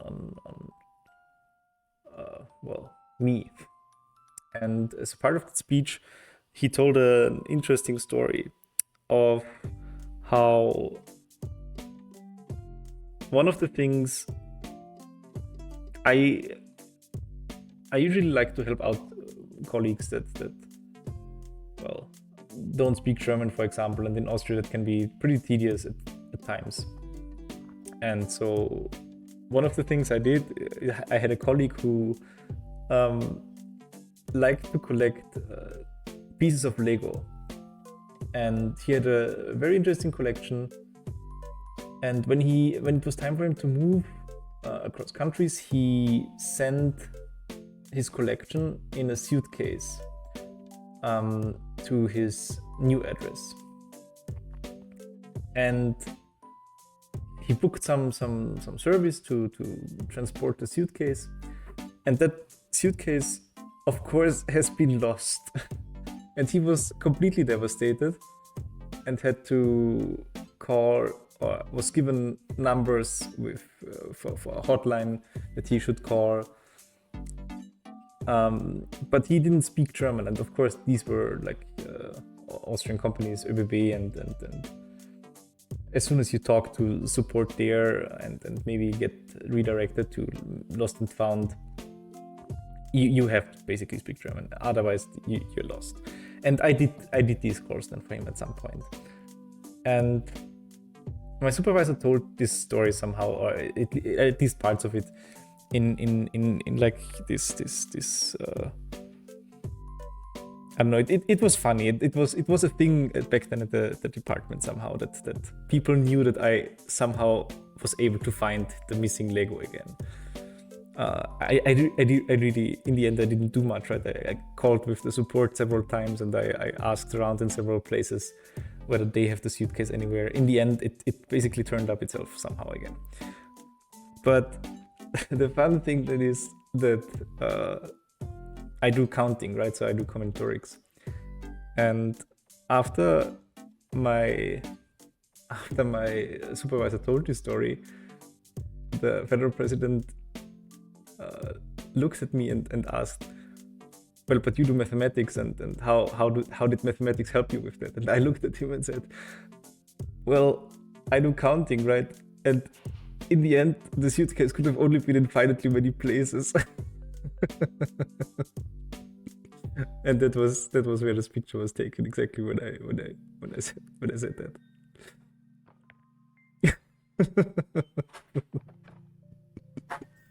Yeah, so that's the story of how this picture how this picture was taken. It was a nice day. But it's been a while ago. Maybe it's time to unpin it actually. Oh well. That was fun. It's a really great story to tell. Yeah, it's something that you don't forget so easily. That was really quite something. Thanks for sharing. Yeah, of course. Thanks for asking. I'm happy to talk about these sort of things as well. But yes, yeah, that was a pretty exciting day, all in all.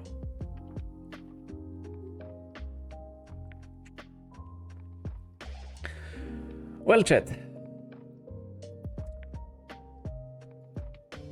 Let's look at our dragon curve once more before I sign off.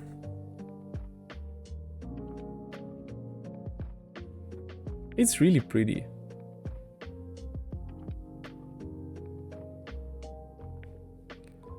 I imagine VDB to be quite a nice guy. Yeah, he is. He is. I mean, back in 2018, it was politically less turbulent times in Austria. But even back then, he was already pretty real and aware of the situation. Yeah.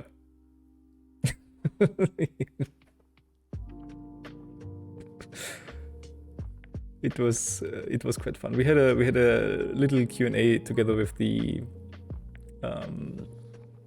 other graduate that got his PhD that day. We had a little Q&A with him before and got to ask him about, well, things. And he was very, how should I say, very relatable. Very relatable. There was some story at the time, I forgot what it exactly was, and it was complete nonsense. Some right-wing politicians doing something extremely weird. And that was apparently something he had not heard of before, and he basically had this when we asked him about it, because we wanted to know his opinion. When we asked him about it, he basically looked like, I don't know, I can't even mimic it. It's he was completely lost and like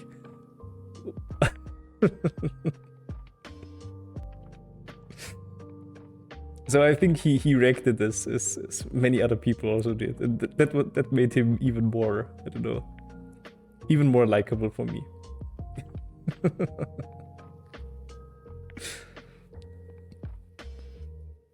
He loved to bash right-wingers in parliament. Yeah, there's this famous clip. There's this famous clip of him lecturing. Strache. That's actually pretty good. I have to see my favorites list on YouTube. Yeah, I mean, who hasn't? From time to time you need this. From time to time it's a really useful video to have. Oh well. Alright, chat. Before we delve deeper into Austrian politics, I'll leave it at that for now.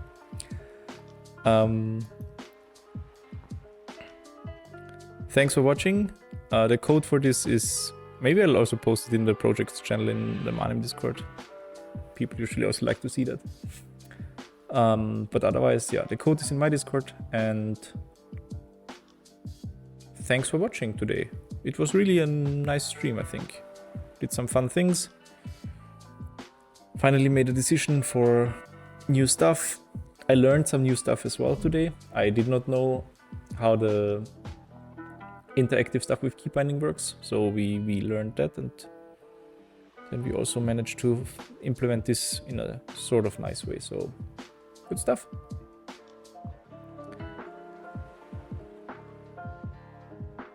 So yeah, thanks everyone for watching, and see you next stream. I'm not sure when. It might be tomorrow already. Who knows? What's the day today? It's Tuesday, right? Tomorrow is Wednesday, so yeah, probably will be on tomorrow. But yeah, we'll see. Let's see. Until then, bye bye. Thanks for hanging out, and see you. Thanks for looking forward to seeing you again. Yeah. Looking forward to seeing you soon, indeed. Looking forward to that. Have a good night, everyone, and until next time.